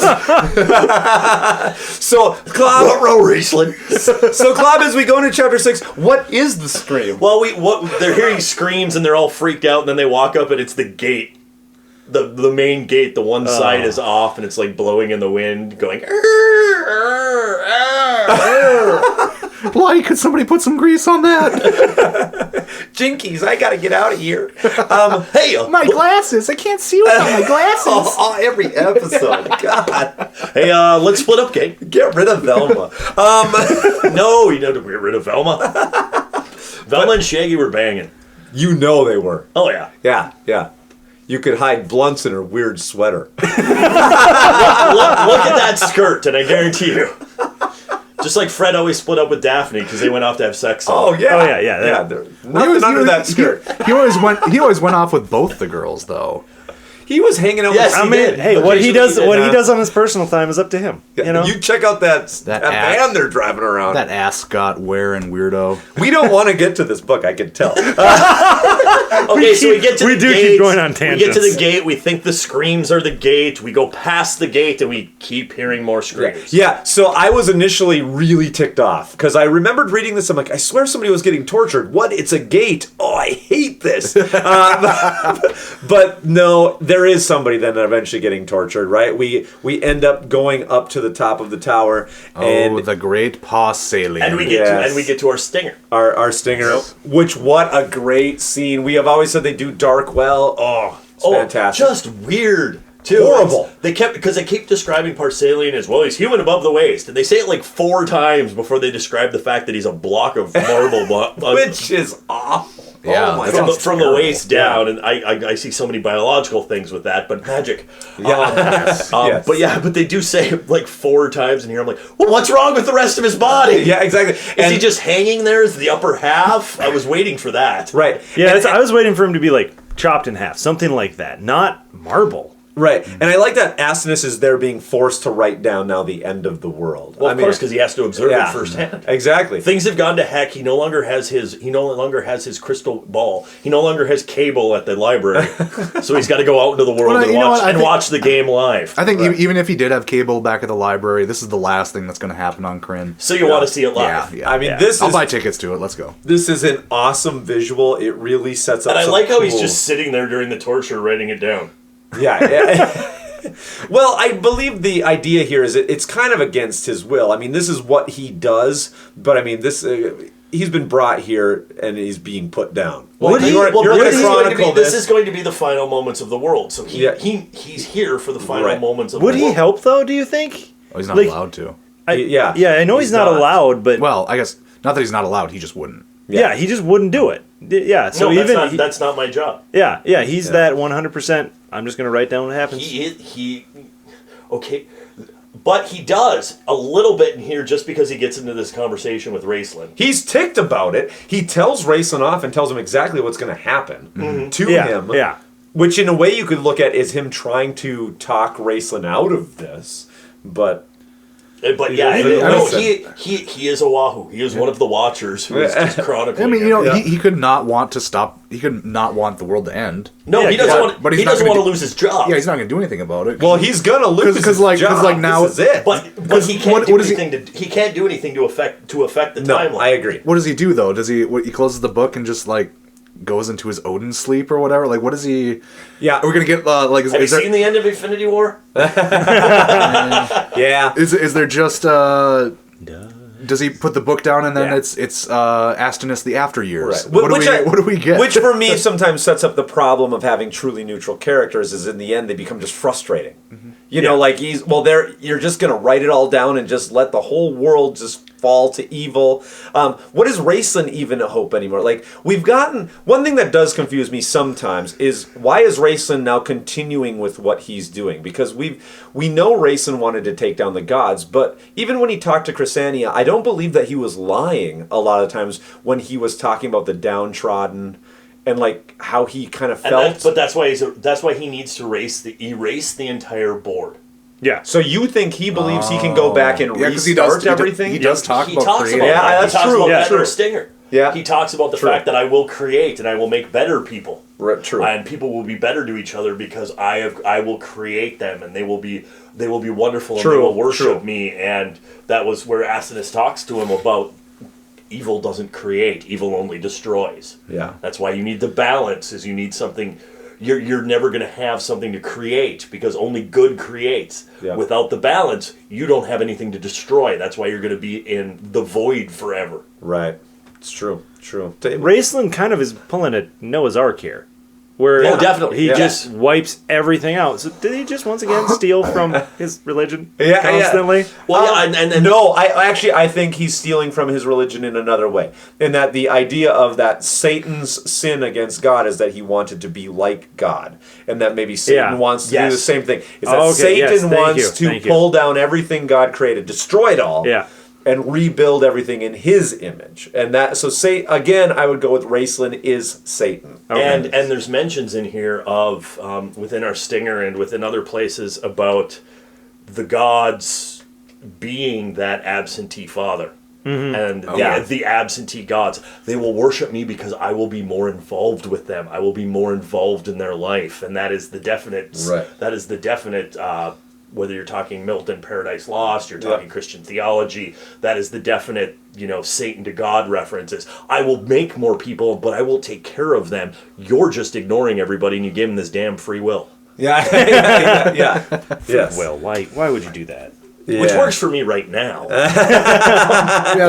Raceland goes on about his plan. Well, I guess, he's going to destroy Takesis. Chrysania is dead. She died on the plains of the Abyss. Well, he sucked her dry. Well, and we were even told he's just going to step over her body. And he's going to go kill Paladine. And I will say, though, this got a little this got a little James Bond action movie for me. Yep, that's what I was thinking. Let me explain my plan. As the villain. I'm going to kill you, but let me explain my plan to you first. And write it and have Astinus writing it all down the entire time. But it doesn't matter to him because, again, like you said, Klab, he's wiping the slate clean. It doesn't matter. The books are only there for him. Like, he's going to just gloat in his own glory reading his own book. Because he doesn't know that there's a warrior and a Kender on their way. Which is what ends up happening, right? Just like our Stinger, Parsalian bursts into flame and he's burning and says Raceland must not be allowed to leave the Abyss, right? But Caramon is terrible just what? It's an awful description. I mean, in a good way. In an Yes, awesome way. again, Yeah. dark and disgusting and terrible. Weiss and Hickman do very well. Burning, melting flesh. It is awesome. Bubbling eyes and Yeah, oh my god. Just an open maw of a mouth as he's Raceland screaming must this. not be allowed to leave the abyss. Yeah. This would be so cool to see, I think, in old school but well done real special effects I in agree. the movie. Well, I won't lie. I feel like this might be. I mean, this is very close to the time of Raiders of the Lost Ark. Oh yeah. Yeah. So I feel this is the face melting scene, and they're going, "Oh, would that be awesome? Let's get a guy melting." You know, Yo, like a let's stick melt of a butter. guy. Let's melt a guy like butter. To be truthful, with fire, I will tell you, with fire, that is what happens. Yeah, well, yeah, no, I That is agree. quite literally what happens. I agree. Burn like a You candle, burn- you- like a fat. you The do. fat. Yeah, You yeah. do. But this is awesome stuff. But we are on to book 2. Already? Here we go. Volume 3, Book 2. Well, a little prologue before Book 2. I was confused by this because I read the prologue. Yeah. Not even, I was just reading and not even thinking about it, and then all of a sudden I got chapter 1. What did I just read? So we get There's stroke out for a minute. What happened? Night of the Black Rose, which is a bit of a retread. I think there may be some more information here, but we've already gotten this story. I don't- of Lord Soth. For the scoreboard, retread number 2. There's a lot of retreading in this Hey, book. and there's virgins, and I raped a chick. Yeah, we've seen. yeah, basically. We have seen all this. I mean, I even used the whole. I told her I loved her. The whole all of that had a for an kid. intro. A while. She had a back kid, in I still had a Chronicles. wife. It was weird. I don't know. I killed the wife. I thought they went into more in depth in this one than they did the first one. I don't felt know. like the I first feel one like was it's a the same. They gloss. do get at the end of the, or towards the end of this, Soth wants Kit. Yes. Yeah, Bad. But we And Kit wants Tanis. But doesn't Soth want Kit dead so that they So can she- be together forever. in the, Yeah, in he the wants her- afterworld? he wants her Or forever. what? Yeah. Yes. I Yes. want to make her dead like me.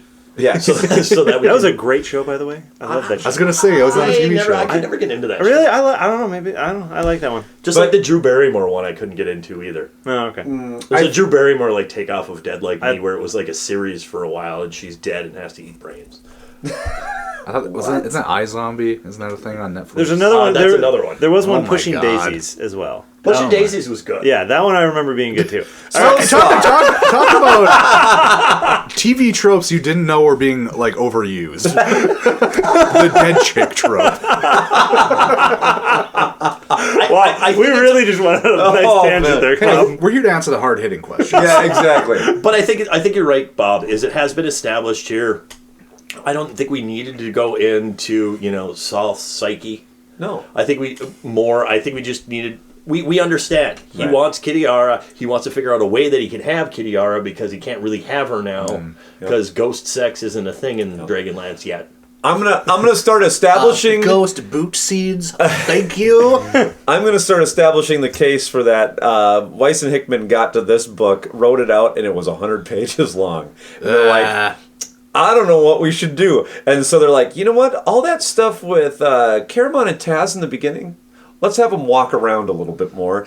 And then the Night of the Rose. Let's bring that back. Let's bring that back. Let's tell that whole story, flesh it out a little bit And more. let's have Tanis do a bunch of weird flashbacks on a cab ride. Yeah. Yeah, exactly. Yeah. I will say I might be grasping at straws because I know what's coming, and I might just be going. So do probably I want everybody who's listening, so it's okay. Yeah, I want this something to make this good, but I feel like they have shoved a lot of retread in here, so much so that I'm going to call them out on trying to pad the book out. That they just didn't have enough here. Not that I don't like Soth, because I actually am going to say I think Soth is such a good character that he overshadows everybody else when he steps onto the scene. And they don't use him enough because I think he blows everybody out of the water. I think that the way this is paced right here too, because we get to after this and we get to Raceland's reliving magical dream sequences, Right, yes. which I think is great. It's awesome. And Yep. so once I got there, I was like, why did I have to put up with the rest of this? Right. Why did I have to go through Soth here to get to a lot of this other stuff? I feel like Soth is this series' Darth Maul. Like, he is here, and everybody wants more done with him. They never do enough with him. He in some way should be leading now after the whole army, after Takesis has been defeated or something. He is such a powerful bad guy that he feels like he is the balance to Raceland a lot more. But you always have like Dalamar and Kitiara and everybody else kind of fighting around with Raceland. And when but when Soth shows up, it's like, God, he is so powerful. He can just point at you and say something and kill you. And man, he is underutilized. I feel like he's so cool and just He could have not been like used some enough. good like mid-series boss for Raceland to fight. Yes, Absolutely. yes, yeah. Really, if we think about this, anybody that has worked for Takesis has royally screwed up that they haven't used Soth. Yeah. All you have to do is say, hey, dude, you should really go and kill half of their leaders, and problem solved. His name is cool. His look is cool. You see him on the cover of a book. Yeah. You're like, I'm gonna read that. Yeah. Like they have not used this character in this trilogy, these two trilogies, near enough. But I'm a big Soth fan. But yeah, so I don't think we need to retread all the Soth stuff. We'll get to him. But chapter 1, Tanis is in a carriage. Tanis is in a cab. Tanis is in a cab thinking about life. Thinking about past girlfriends. When I almost expected him to be drunk here. Right. Because who hasn't been drunk in a cab thinking about past girlfriends? But you know what? Initially, I'm not mad that he's back. It feels more like Initially. Yes. Initially. Here's the thing because we all know kind of what's coming up. So I'll throw out the question here. Let's just talk it out and then we'll never have to revisit it. And this is for Brendan's sake. Why is this not Lorana? Why is Tanis here? Why is he the one that is here orchestrating attacks and everything like this? We're going to find out that Palanthas will come under attack. And it is Tanis who's orchestrating all this. And the leaders of these towns are acting, or of Palanthas, are acting like he even knows anything. Hey, Tanis' plans always worked out. They have never worked out. He's never been in charge of a major army. But we do have a couple moments with Gunther. When he finally gets with Gunther. We do have a couple moments with Gunther later on. Yeah. Where I'm really kind of digging stuff here, and I'm like, okay, even Gunther's questioning him. Yeah. Why is he Which here? they should. He was an idiot. Yeah. But then it gets glossed over of, he has passion. I think he's just got like street cred from the War of the Lance. Yeah, I feel that's all he's there for. Yeah. Yeah. He resisted the darkness once, and then it's kind of like, all right, well, you can now leave. But I mean, things. as far as anybody else knows, like, oh, you were like a big hero of the War of the Lance. All right. But they He's keep got trying. street cred. They keep trying to Aragoth him, and they keep missing the point so much. Right. I agree. I feel like nobody would know what Tanis had done unless Tanis talks about it. Like, I mean, he was just buried in the Dark Citadel fighting Takesis one-on-one. Nobody knows what he did. Like, when he shows up in Salanthus to talk about this, I don't know. I don't really get why Tanis has such a big part in a lot of this. Well, at any rate, he's there. He is there, so let's deal with it. We're on a cab ride. We get a bunch of retread from Chronicles. Right. Yeah, I'm going to be completely honest. Lorana is planting trees. So that's where she's at. He's still feeling bad about the whole, like, I left Chrysania alone and she disappeared. Can I say, what is up with the men not caring about their women at all in this book at all? She's a strong, independent woman. But like, I don't know, even Tanis, like, he never thinks about his wife at all. He writes Lorana a note at some point. We were going to get to that note. I'm going to explode when we get to this note. And it wasn't just the note, but it was then Tracy Hickman's line that... Okay, we'll get there. We'll get there. So Canis is on a cab ride. Yes, he's on a cab. Canis, sorry. Canis. Did you say Canis? Yeah. Canis lupus? Canis is on a tab ride. Oh, tab ride. Gotcha. Just like we've got Cuke over here. Cuke. Yeah, so he's meeting with somebody at the temple. Meeting with someone at the Temple of Paladine. Yeah, he's been summoned here and he doesn't know why. Yeah. Yeah. He's met by Dalamar. It's like mysterious for a hot second, but like you're not fooling me. Yeah, exactly. We know at this point that the light side has to work with the dark side, so none of this is coming as like oh my gosh, Dalamar's working with the light side. I did appreciate that they did make a point of the fact that just like the only way that the quote unquote good people can go into the Dark Tower, the bad people need a charm to be able to go into the light. That was cool. Right. I did think that was a good little draw. I agree with you. Yeah. Dalamar has been called to a meeting to discuss Raceland because Dalamar called the meeting. He called it because he has been successful. Raceland has been successful. Yes. It's basically what he tells this group, right? So jumping down into chapter And I feel 2. a complete 180 from the last book because all of a sudden even Dalamar is saying, no, we got to stop him. Yeah. Oh, yeah. Well, Dalamar was always kind of... He That was always his wanted mission. his magic. I don't know if that was... His mission was to spy on him. Mm-hmm. Not so much to stop him, just to spy on him. And we do get a lot more explanation here, too, about Dalamar going into the whole...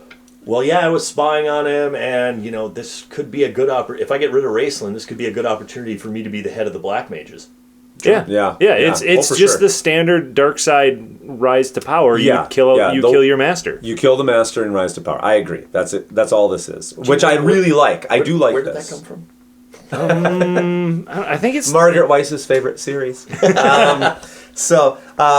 We're going into chapter 2. We'll come back to Tanis, but right now, Raceland is awakening to mommy calling for Talking him. to his mum. Yeah. And I like these. I like these are great. Dark Illusions. I think it's done very well, especially since we haven't seen too much of Raced at this point in the Abyss and what's going on in the Abyss, because obviously the Abyss is going to mess with you. Yeah, Right, definitely. right. And so mom is calling him to come home, but is it really his mother? And we get all these flashbacks. Pranked! It's Takisa's boy! I wrote that in my notes. Actually, no, it's Chrysania. Yeah, this is an awesome scene. I mean, like, you get this whole thing where she's at his feet, and Raceland knows it's a trick, but it doesn't matter, reaches down to shake her and everything, and turns into Chrysania. He embraces her, and then, like... Was it this fire that erupts in her Yeah, she eyes? turns into the 5-headed dragon. Pranked again! It's Takisa's boy! Well, and then we go This through is so and we cool. go through all these magical hallucinations he's having, and these moments where he's being attacked, and Chrysania pulls him out, and then he goes back in. Yeah. The one where he was a little kid getting beat up by the bullies Yeah. is just Oh, hard. I really like I it. really like Yeah. the way that And he's was he's set all up. he's all goofed. He has got the hourglass eyes and the cough again. Yeah, So he is he's goofed. his magic don't work. Magic doesn't work. He's got the cobweb. The description of cobwebs in his chest was really good. I think the parts where Raceland was in the Abyss are the only things I really liked about this entire book. Wow. I'm really there are a lot of things in book two. Of book two. I'm really hoping there's a bunch of Kender Ex Machina in the second half of the book. I'm going to agree with you as well. I really like what's going on in the Abyss, and my problems that have always come up with planning and military strategy are really compiled. Yep. And I don't like anything that Tanis and any of these other idiots are doing. I don't care in this town. Just give me the just give me the fights, give me the battles. I don't care about this prep. Yeah. And so we go through all. It's almost like Raceland is doing the trials of the Tower of Sorcery again. Mm-hmm. Yes. And I think we're meant to feel that this is his next step of trials. He goes through there. We have these. He's becoming a black belt. Yes, he is. He is exactly, and he's becoming, and especially at the end of where he's being beat up by the boys with sticks, and then realizes that something's covering him and it's causing him no pain, and it's just the drop line of, well, I'm okay, and it's actually causing Chrysania pain, and he's so dead flat calm about that. Right. And again, really pulls out that Raceland image of, okay, he's on a mission. Nothing's going to stop him from his mission, even his girlfriend dying. Yeah, which he has said. And he has said he's going to walk over her dead body. And essentially him killing his girlfriend. Yeah, right. He's going to walk over her dead body. She was just there to use. Raceland knows how to move around this abyss. He learned it from Taz. When Taz told him that all he had to do was think about where to go. Oh yeah, and he's gotten the secrets of this, so he doesn't have to learn by trial and error much. Doesn't it take him a little bit though to remember it? It seems like it took him like a chapter or two to go, oh wait, that's right. Boom. That's what the Kender told me while I was torturing him. Yeah, it'll come in another chapter, where he really fully learns how he can move around, which actually, I'll say it now, I was kind of surprised that the Abyss, in a lot of ways, was just a version of Kryn.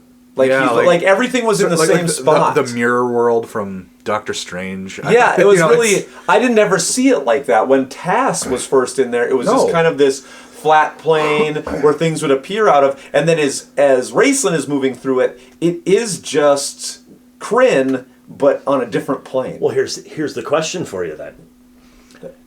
Is just like one of the philosophies that deals with hell and punishment is your own version. That is your own version.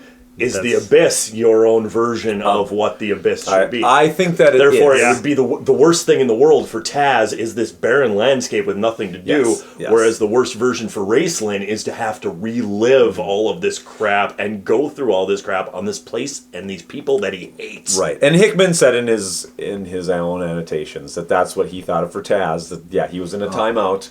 Yeah, and Raceland is reliving everything. So this is Raceland's hell. Yeah, I do like that. Does the Abyss have different layers? Well, interesting. Chapter circles even. I know, right? Which we'll get into in the next podcast because I'll be doing Dante again around that time. Those of you who were listening last year, you will see it. You will see it.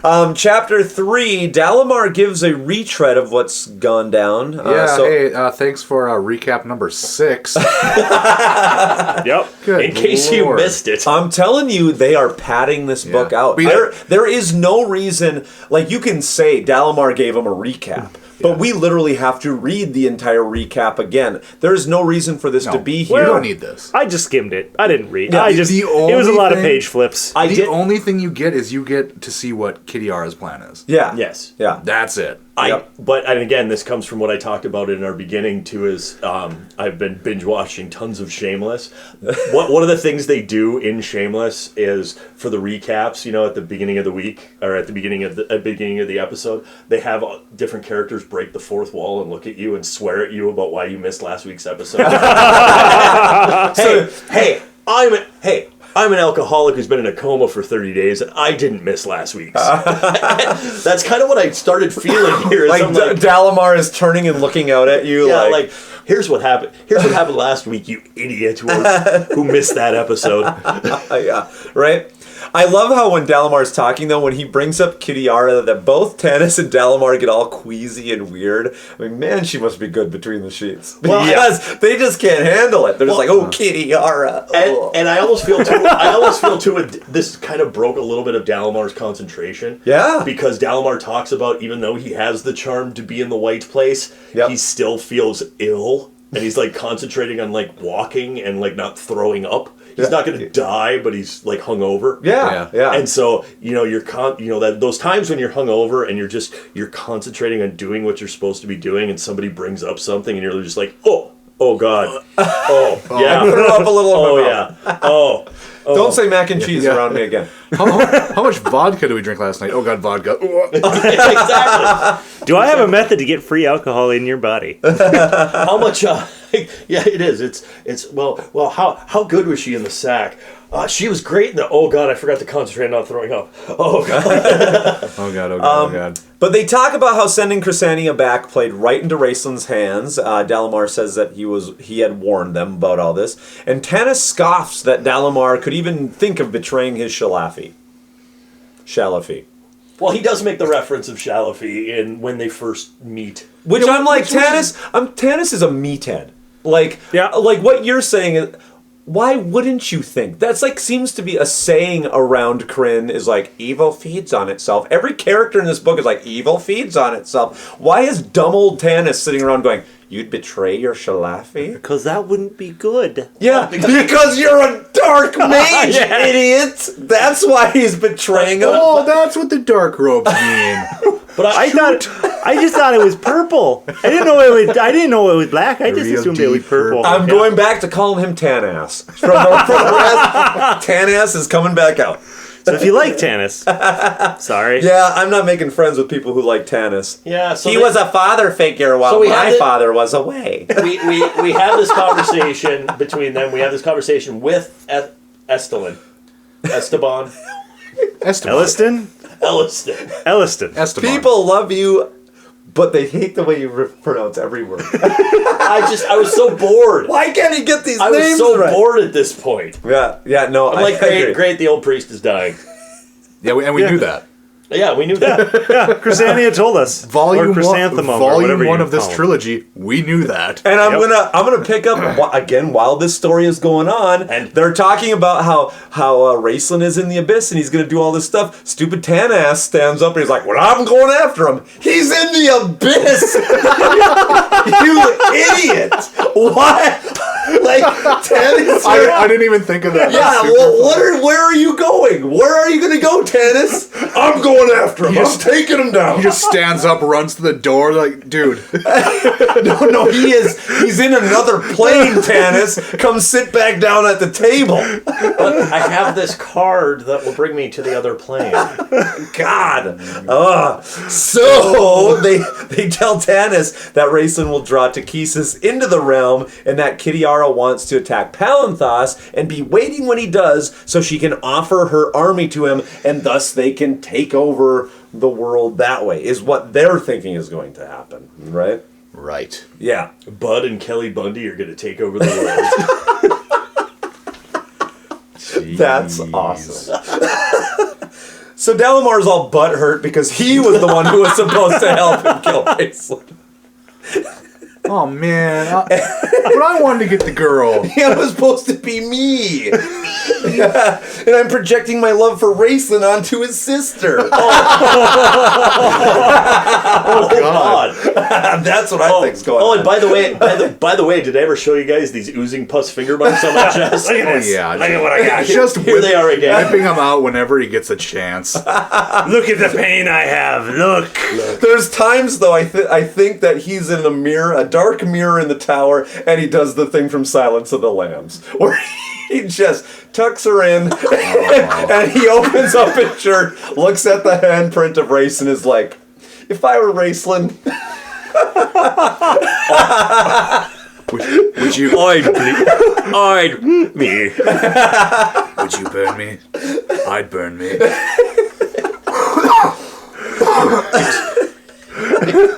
It puts the smell components on its skin. You know it. Smells like milk. I can't even talk. So how about chapter 4? What? How about chapter 4? All right. Wait. We're not done.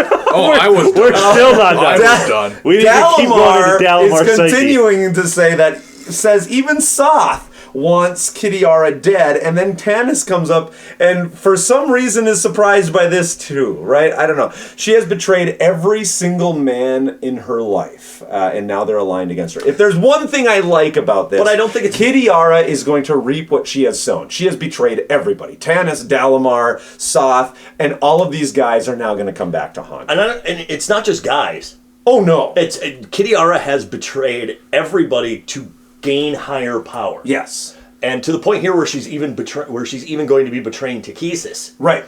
And so I like it because we have a straight from Chronicles through here. Yeah. Kitiara is the one character that is still the same character that she was at the beginning of Chronicles. Yes. And what I like here is that's okay. We're She doesn't need an arc. I'd like to see if we saw more of her. I think she should have another arc. But it's just her building up, and it's her building herself up to the higher power. Okay, I attained this. Yeah. Now I need to reach the next higher power. Now I attained this. Now I need to become in control of more. My name is Kitiara. I don't need no arc to define me. I define the arc. Okay. Yeah, but I think also what we set up here is that there's a family thing going on here where all three of these siblings have this same weakness where they're, Caramon has this drunk, he was a drunk. Raceland is addiction. As an addiction for his magic and his art. Exactly. And Kitiara has the addiction for power. Oh, correct. So they all three suffer from this issue of addiction. Well, and who know we know mom went crazy from her magic. We know that dad. We really get no picture of dad, so we don't know too much of where dad was in all of this because he wasnn't there. But yeah, I mean this sounds like the story that's been repeated in every southern trailer park. But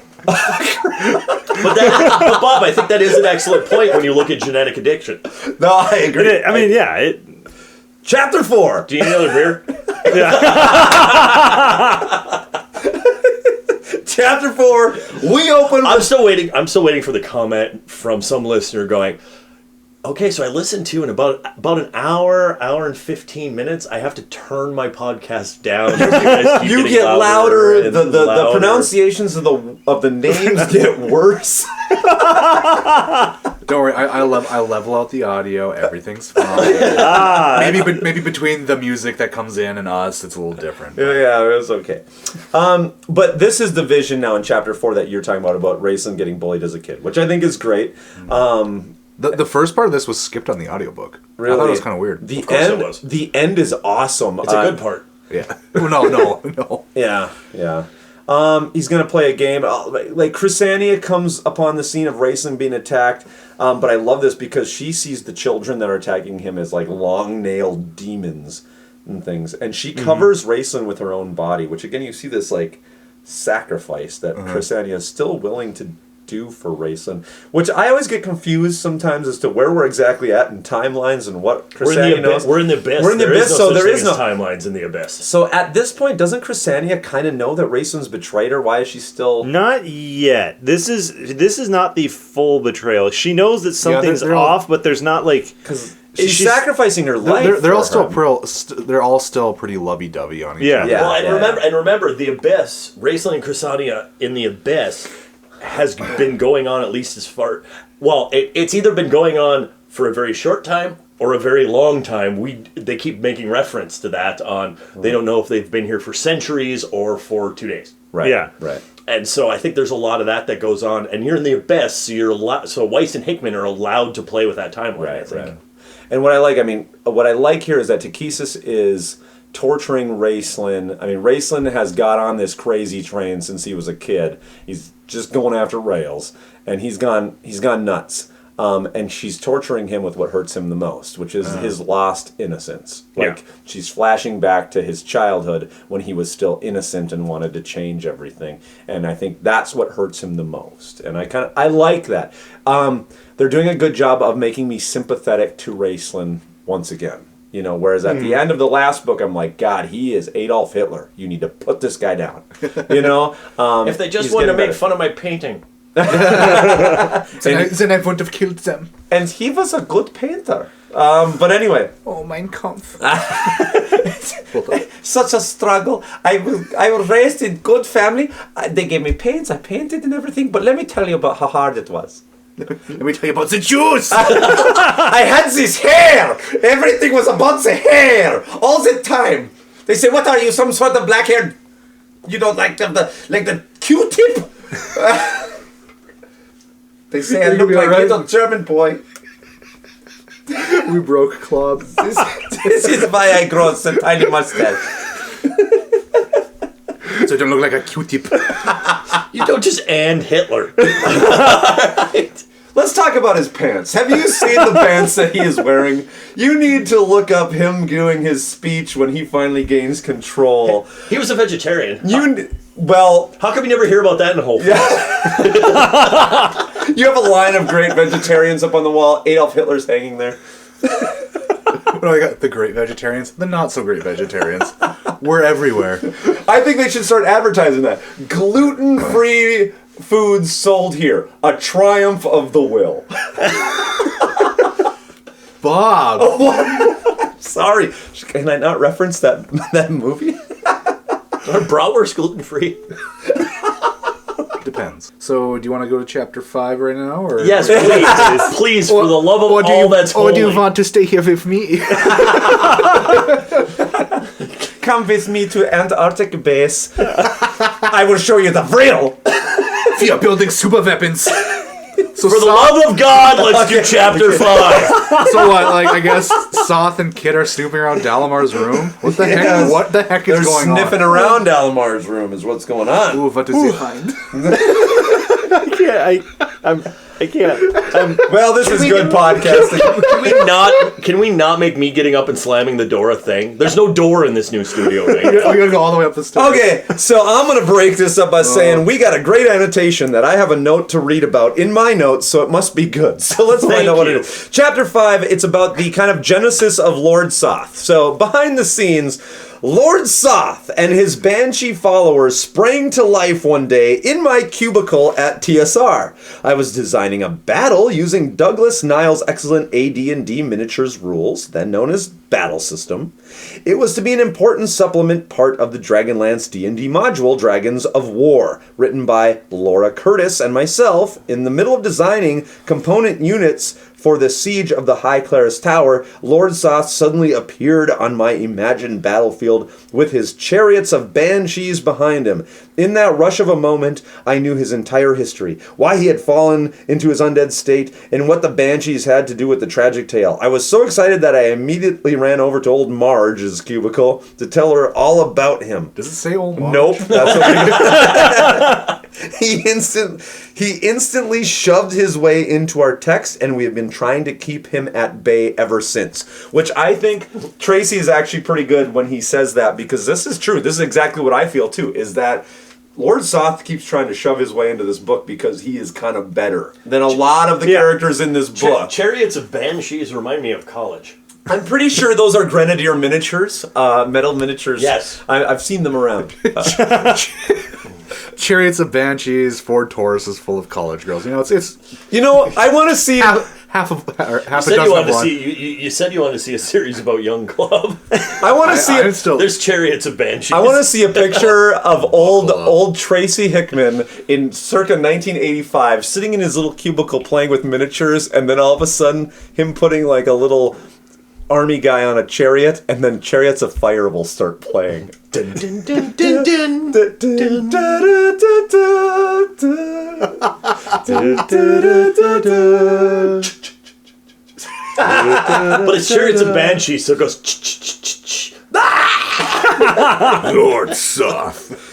Okay. I wonder how many people listening actually know Chariots of Fire. Do they know Chariots of Fire? Well, you sang it. I think they do now. Yeah, I mean, there's enough that I think the so. name, but Of a once we certain started generation. singing, I feel like that was like, oh yeah. Yeah, we got the older And our generation listeners are of this. the highest. They're of the older generation. They know this. They get all our references. They get everything. They better. I hope so.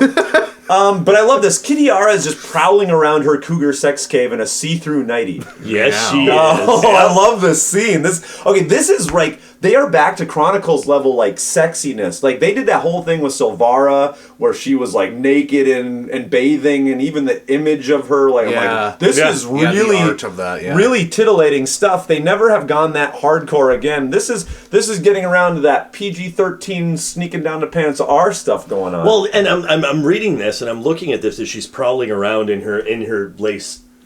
I almost picture like almost the lace baby doll dress. That's what I think it is. I think it is. It's see-through. It's see-through. She's walking around. And there's sword axes. Are we gonna have like some weird, Is there going to be some ghost sex here? Well, I was going to say, and then there's Lord Is there going to Soth. be some where we're just on we can't actually physically and corporeal touch each other, but we can be next to each other. What can Soth actually do with just one word? Exactly. Exactly. Just point and say, ah! Boom! Easing down the pants. 5, 6, 7 is 8 enough for you, my dear? Yikes. Holy God. Easing down the pants. So, she feels all exposed. Kitty Yara, I could give you 10. Easing down the pants. You guys remember when we got a comment saying our podcast was like nice or something? The cleanest like thing. the cleanest, yes. Yeah. Oh well. Yeah. That's gone out the window. But anyway, I think that just challenges us a little bit to But anyway, Soth is standing there leering at her. He's being kind of a peeping Tom. So she puts something else on. But she's angered by Dalamar's decision to fight with Raceland instead of with her. Like she's all ticked that he's going to betray her. Right. But I like this that a cleric comes in and heals her hand. Well, yeah, there's this weird thing where she gets so ticked off that she breaks the goblet of wine. Yeah. And then I think this is a direct push against Tanis here. Yeah. When she starts yelling about I hate all these elfin things and starts throwing them against the wall. Yes. Yeah, because I think, and I almost feel the relationship between Kitty Yara and Tanis will overshadow in this entire book when we even get to the end, overshadow his love for Laurent. Well, she's like, get me a good, strong gold goblet that I hate these wussy little elven things that are so gosh darn delicate. I'm like, yep. I immediately went to Give me a real man. Tanis is being kind of a bitch. Yeah. Well, and I love because the cleric comes in to heal her, and then he's kind of just like lingering around, like looking at her like, will there be anything else? I healed you. Yeah. You need some other activities? Yeah, and she's just like, no, I want to be alone. And she just like whips the glass. Look at this room. There's so much room for activities. Yeah. I like that we're kind of pointing out her depravity. I mean, she'll kind of just bed anything. She's just ladder climbing. Doesn't she call somebody out? Like, she dismisses somebody and then kind of goes, bring him back. Yeah. The ugly commander, the deformed ugly commander that comes in. Yeah, and then she sends him away, and then she's like, later on, you're right, later on in this chapter, she's like, maybe I should call the commander. Yeah, call that commander back up here. She I need a little says, stress relief. I think I will have the commander to dinner tonight after hall. Send for him. Soth bowed his acquiescence, the orange eyes flaming with amusement. We have many military matters to discuss, Kidiara laughed again, starting to unbuckle the straps of her armor. Matters of unguarded flanks, breaching walls, thrust, and penetration. Oh, we're not even dancing around it. No, there's no dancing. And Soth is just sitting there, just watching in the corner. Yeah, what a weird relation. He's just sitting there, just ticked. Like, I want to kill her, so she has to be with me all the time. This craziness can stop. Like the old guy in the wheelchair with the young wife who's just stuck in the corner. You know what I do like though, to bring this back on track a little bit. I really am digging this additional Soth storyline. Yes. Evil feeds on evil. That's a whole theme in this book, but I like the addition of him in there. We got Raistlin, we've got Kidiara, we've got Soth, we got Takesis, we've got all this evil. Right.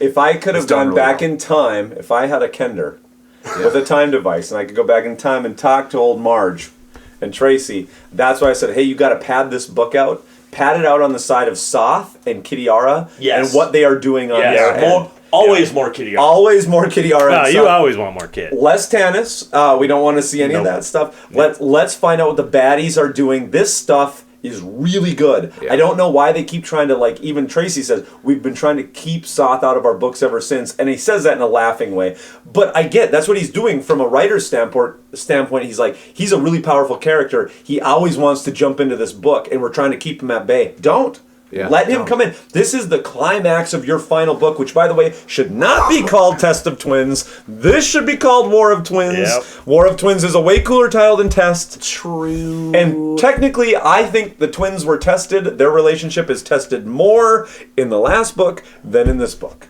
This should be the war. Yes. Last one should be Test. But whatever. I don't care. So Tanis goes and talks to the judge. I said it. You just went on like a minute rant about it. So I guess I care a little. Yeah. We found out here that Kidiara's getting her forces together. We don't get her plan. We just get her walking over a map and stepping on the tower and destroying it on her map that she can walk on. Yes. We're into Gunther's war room then. Boom, we like flash from this whole thing, right? To Gunther's war room. And Tanis I got to skip a lot of this. Oh, really? I'm jealous. There's a reason. I can see why. Reading through this, what do we excise? I really want... I'd gone too far and I couldn't like rewind back on the YouTube device that I was using. But it was like almost to the point where like he basically just said, oh yeah, Tanis went to see Lord Gunther. Like, that was pretty much about it. Yeah, that's all you needed. Well, you get the shot of the war room, and they walk into the war room, and Tanis looks up on the wall, and oh yeah, that's right. This series is called Dragonlance. At least there was a Dragonlance in this book. Yeah. There's a Dragonlance hanging on the wall of Gunther's war room. I'm like, oh, good, we get a Dragonlance. Yeah, and then we get. Well, we get Tanis is arguing with Gunther. Gunther is saying she can't come because she's got to cross all of our property in order to get there. Right. She'd have to use most of her army for supply lines. There's one door into the area that we own. Even if she gets there, she's not going to make it all the way here. And they whine a little back, and Tanis whines at him a little bit, and finally he goes, "Well, my guys need some field maneuvers anyways, so we'll set up around Palanthas." Like, I kind of feel like all of this is like just idiots in a room that don't really know how to lead people talking about strategy. I mean, I think Gunther's the only one that knows how to lead. Gunther's pretty good, but even Gunther, I'm going to fault. I mean, 2 years ago, you fought against Takesis. Yeah. Right? And then all of a sudden, you get word that, hey, that army that you never really defeated is back. Your spies have seen that there's citadels again, that there's movement, or their spies have been killed, or whatever's going on. You forgot to go after the rest of the Empire. Yeah. They're out in different lands somewhere, and they're gonna reboot and come back with a blue guy. Yeah, I mean, just go do it. I mean, I guess I can't believe that I'm kind of agreeing with Tanis here, but Tanis is like, you got to listen to me. You know, we need to do this. Yeah, Tanis, I guess they need to listen to Tanis, but again, this needs to be Lorana making these. I agree with you, Bob. We need the Golden General here. Yeah. The Golden General needs to be the one coming in and going, I don't care if you think I'm right or not. I'm the Golden General. You need to listen to me. She won. She is the reason that they beat Takesis. Right. They have to have her back. To me, this is a complete wrong choice on the part of the authors. And even in my notes, I'm like, fanboys, do not explain why this works. I don't want. You've made it to the championship. You've made it to the championship game. Your coach for some reason is laid on the sidelines. Yeah. So her husband steps in to be the adult who goes to the girls' high school basketball tournament, not your girls' basketball coach. And all of a sudden you're listening to the guy that knows nothing, that you've never talked to throughout the entire year, because your coach for some reason is on the sidelines. Yeah. I mean, we are talking about the head of the city's army. There's no reason why he'd be talking to Tanis. The only reason Tanis is there is because of his prestige as a hero of the land. He's the head of the Knights, not just the city army. No. He's the head of the Knights. Yeah, right. I mean, Tanis is really out of place. I feel like Gunther should know stuff and should be the smartest guy in the room. Yeah. And why even they're listening to Tanis? I mean, they should be at this point, but Tanis is trying to play the smart Bush card. is sitting in the war room. Listening to Cheney. Schwarzkopf's wife comes in and says, well, my husband's sick. That is exactly what's going on. Yes, Saddam Hussein is pushing into Kuwait. Schwarzkopf right now is having appendix out, but his wife's here, so we're going to talk to her. What do you think? That's exactly what's going on. We're going into D-Day, but it's okay. Patton's under the weather. Here's Mrs. Patton.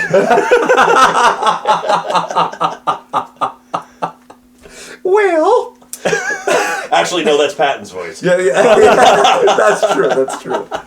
Yeah, I mean, I think I think there was a lot of of Tanis, so they wanted to throw back to Chronicles, and I get the idea. We want Tanis here because he's one of the big wigs, and Lorana steps in a little bit later, and she's not maybe as high up in as far as the group goes as Tanis, but mistake, because Tanis doesn't have enough behind him to be able to do this. So we roll into 6. Yeah, we get into more Raceland stuff, which we kind of have already talked about. We already talked about the mirror image. This kind of blended all together for me, because this was the part I cared about. Yeah. I was scanning through all the Tanis stuff to get back to this. Yep. Yeah, right. So I know I talked about a lot of this earlier, but that's because this was the part that mattered to me. Yep. Yeah. These scenes all came together. I didn't care. More acid trips in the abyss, yo. Yes. I actually like the end of this, though, where Raceland can't use his magic and he tries to use the staff. He's like, oh, I've got the staff. And then he holds out the staff and it turns into a snake, which wraps around his arm and bites him, which I really thought that part was cool. I had the only thing I was feeling here is that it's all super cool. I just don't know, I'm afraid to get invested in anything. Because it's like, well, I mean, I know it's fake, but how much of it is fake? You know, really, right. Yeah, okay, so this doesn't have anything to do, he's not living or dying because this has bit him. This is just an acid trip. Or any of this. I mean, right, yeah. Right after the first one when it was demons attacking him. Oh, no, it's just kids. Well, except we were 6 miles into the abyss when the drugs kicked in.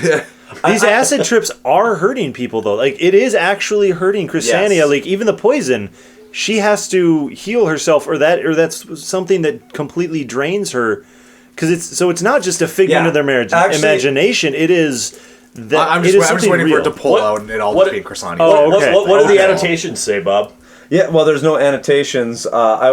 The annotations are about a beardless dwarf. Who even cares? Yeah, I don't know. But I thought this part was cool. And I said, read these last paragraphs. So it says, screaming, Raceland dropped to his knees, trying desperately to free himself from the staff's poisonous bite. But battling one enemy, he had forgotten the other. Hearing the spidery words of magic being chanted, he looked up fearfully. Fistendantilus was gone, but in his place stood a drow, a dark elf. The dark elf Raceland had fought in his final battle of the test. And then the dark elf was Dalamar, hurling a fireball at him, and then the fireball became a sword driven into his flesh by a beardless dwarf. And that's what the annotation's about. Whatever. Flames burst around him. Steel pierced his body. Fangs dug into his skin. He was sinking into the blackness. When he was bathed in white light and wrapped in white robes and held close to a soft, warm breast. And he smiled, for he knew by the flinching of the body shielding his and the low cries of anguish that the weapons were striking her and not him. And so again, we have Chrysania. Oh, he is such a jerk. Yeah, we have Chrysania meat shielding him. But what I hate, I shielding actually... him, but we have this, and again, so we're going through the worst times in his life. Right. Remember, Karis was the beardless dwarf who killed him. Yes, that's so true. Again, we're going which is through what this, those annotations are about. But I feel like, I mean, that's powerful. I really like that last little bit because it shows how odious Raceland is. I mean, he's just awful. Just that imagery of that he is about to be defeated or feel pain, and then Chrysania is shielding him with her body, and instead of thinking anything about Chrysania, he just smiles because he knows she's taking it, not him. Yeah. Oh, what club? I love it when a plan comes together. I thought you were gonna say something about, I don't know. To be fair, I smile when I'm being held close to a soft, warm breast. That's true. I will. I curl up and smile. I will third that. So we go into 7. We have our art for 7, and Yes. I talked about this earlier again. I was jazzed at this because I saw the artwork for 7 here that come up, and it's Fizzbon's hat. And I'm like, yes, we're gonna get some Fizzbon. Yeah. Fizzbin. It's okay. I had We're gonna get so many Facebook messages. Gunther and Shut Tanis. up,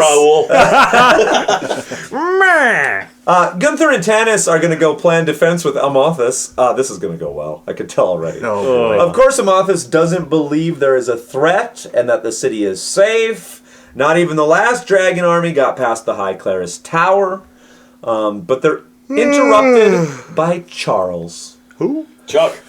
Chuck, the butler. This is the second person in the universe to have an oddly out-of-universe name. That's exactly what my notes are. I'm like, Charles? Yeah. Really? Who was it? There's another Knight of Solamnia from the original Chronicles.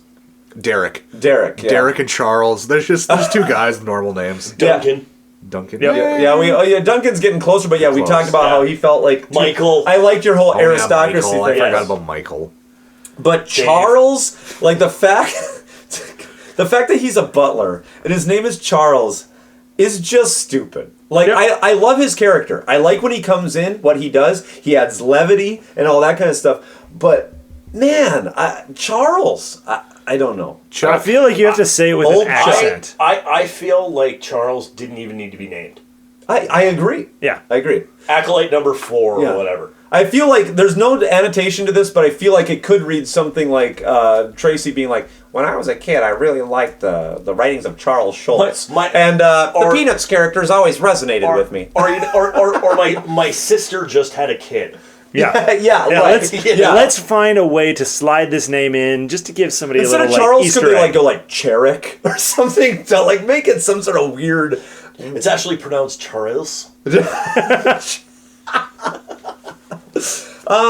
we find out that Elliston is dying. So hasn't he been dying for like the last? Knew that. We knew that. He's been dying a long time. Well, and are we? Because I'm confused at this point as well, because we're back to 356. Yes, but we don't know when in 356 we actually are right now. Right. So I'm like, He's been dying for like a year now. Yeah, this is nothing new. I guess he's really dying now. Yes. Like he's dying. Well, I feel like Extra dead. once we actually get to his chambers, and I believe it's Chuck that gives us the run. Well, he was really suffering, and he had a bad cough, and Delamar gave him something, and he seemed to be doing better for a while, and now he's really dying. Yeah. I'm like, does nobody here understand that it's a possibility that Delamar poisoned him? Yeah, well, it's true because he's been sitting by him all like, who's letting the dark mage sitting by him all night? Like, don't worry, I'll nurse him back to health. You know what? Way back in the day, it worked for the king priest. Oh wait, it didn't. Actually, Yeah, it is all very weird, and I think the reason they did this here in the annotations, they're going to talk about again shoving this triangle idea here, where you have Dalamar as being the evil part, and you've got Tanis is now taking the place of neutrality, and Elliston is the light. I don't. They're shoving neutrality. I mean, Tanis. I understood the light and the dark, but Tanis being Tanis neutral? is now supposedly neutral. I feel that's forced. Because he's human and he's not technically a cleric of anything. All right. Yeah. All right. Or half human, excuse me.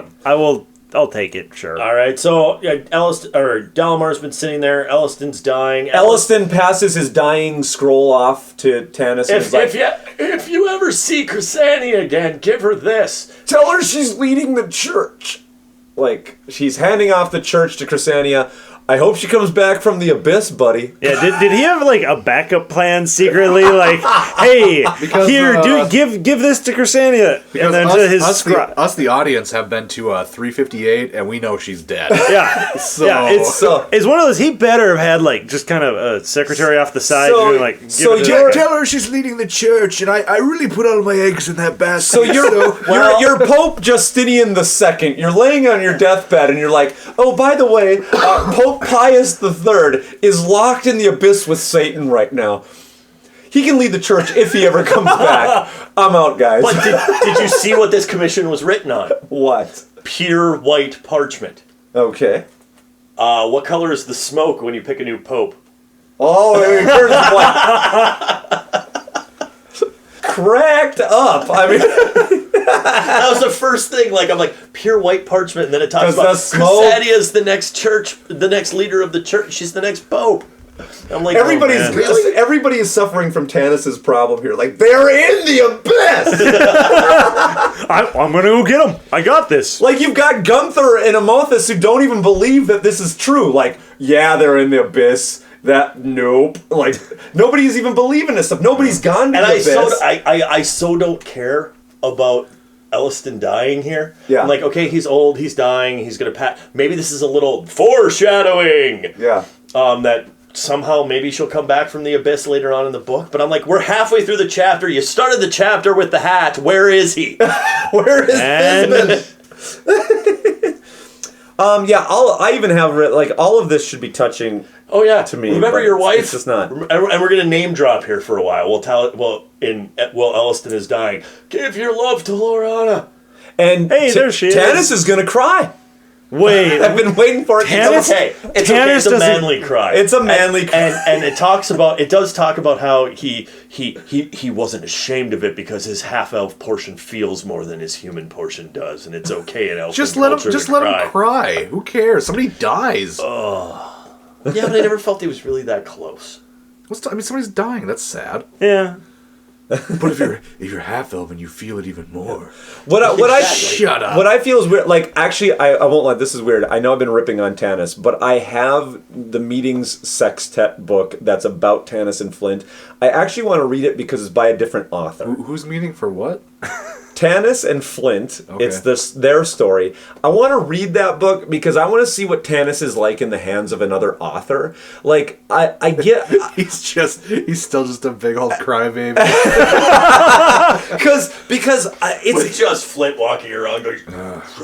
Because Weiss and Hickman can be so good on things, and literally for me, when Tanis walks into a scene...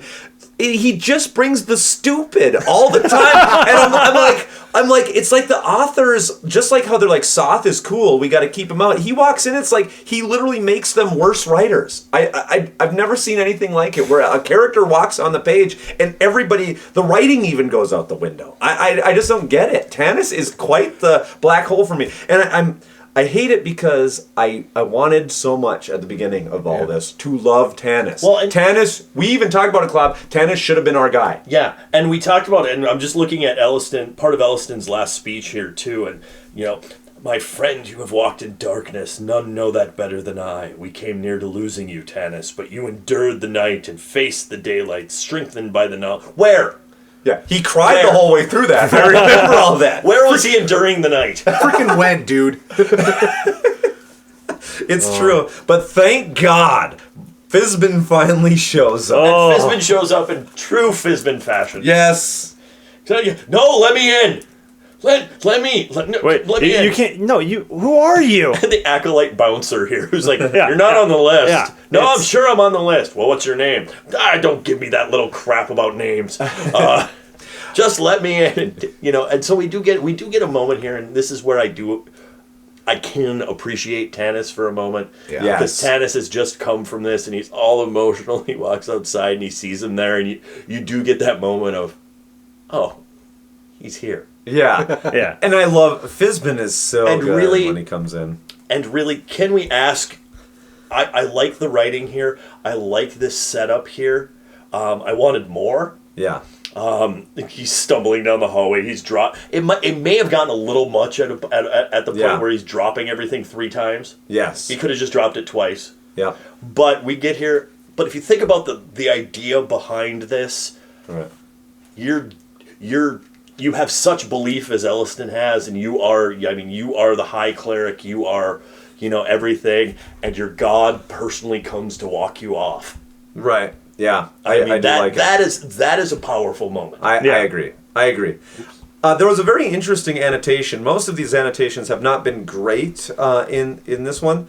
I thought Chronicles actually had really good annotations. More fun than the book sometimes. But, shots fired. But anyway, Fizbin, it says, Fizbin's fumbling, which I've always thought is interesting. So why did they decide to make Fizbin this kind of fumbling character that comes in and out? And I like this. It says, Fizbin's fumbling, I believe, is an outward parable apparent for all who see him.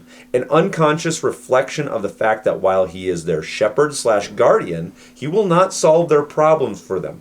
He appears weak so that others will depend upon themselves rather than on his godlike powers. Indeed, it is a message that he will not use such powers should it interfere with their agency of choice. So I like that he appears weak so that you become strong.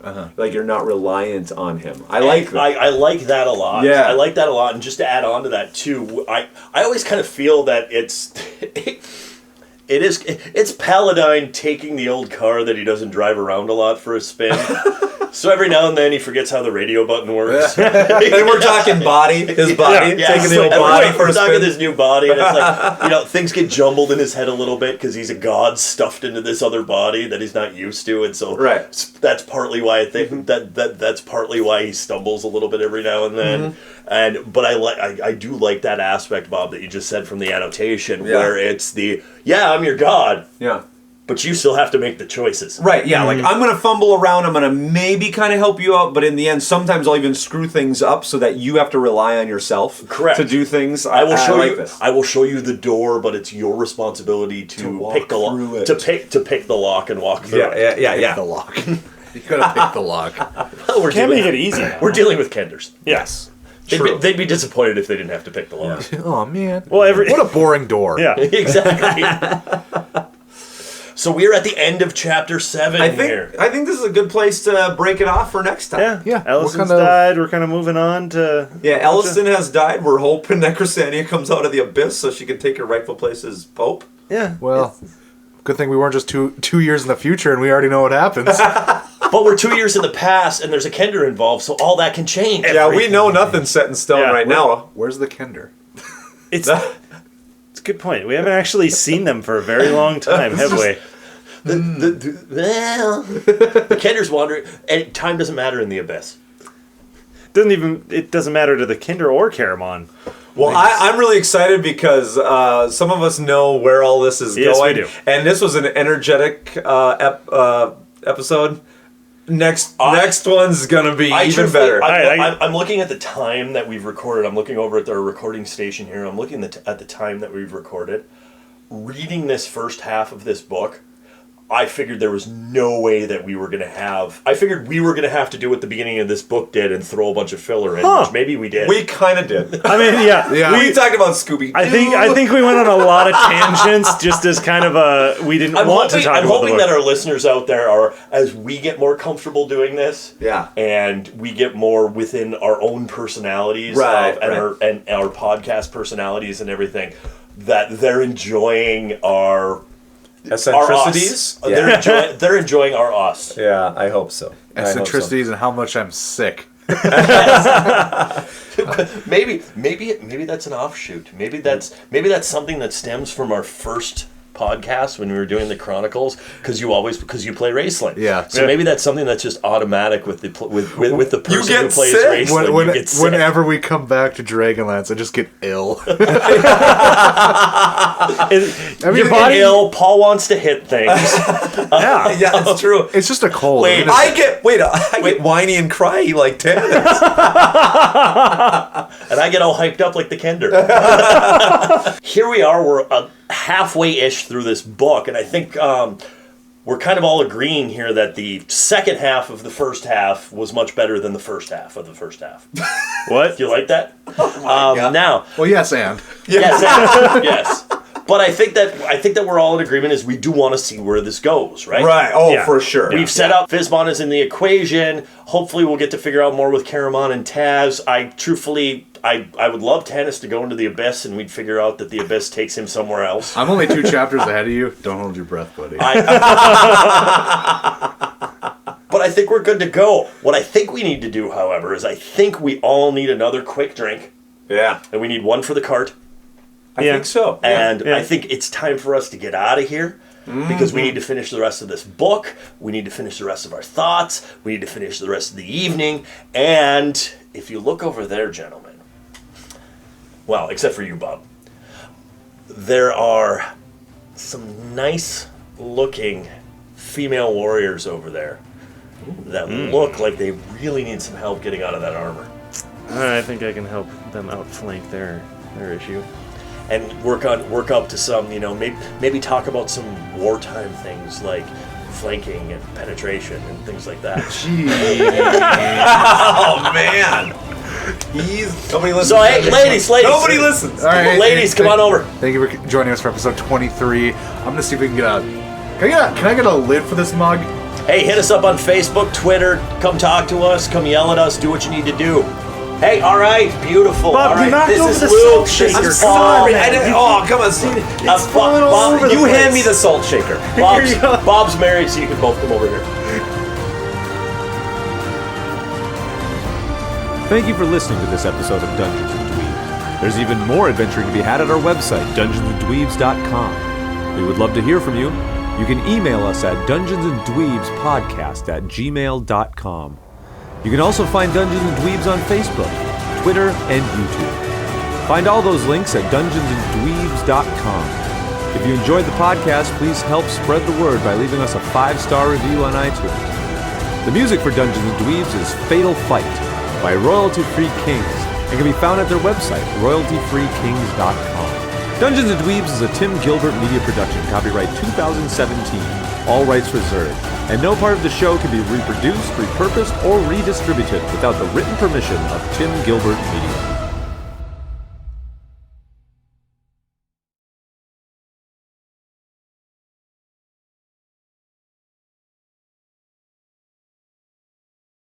I have no problem with doing it, but I feel like we just said all of it. Yes, but I think. Okay, so. Yes, and.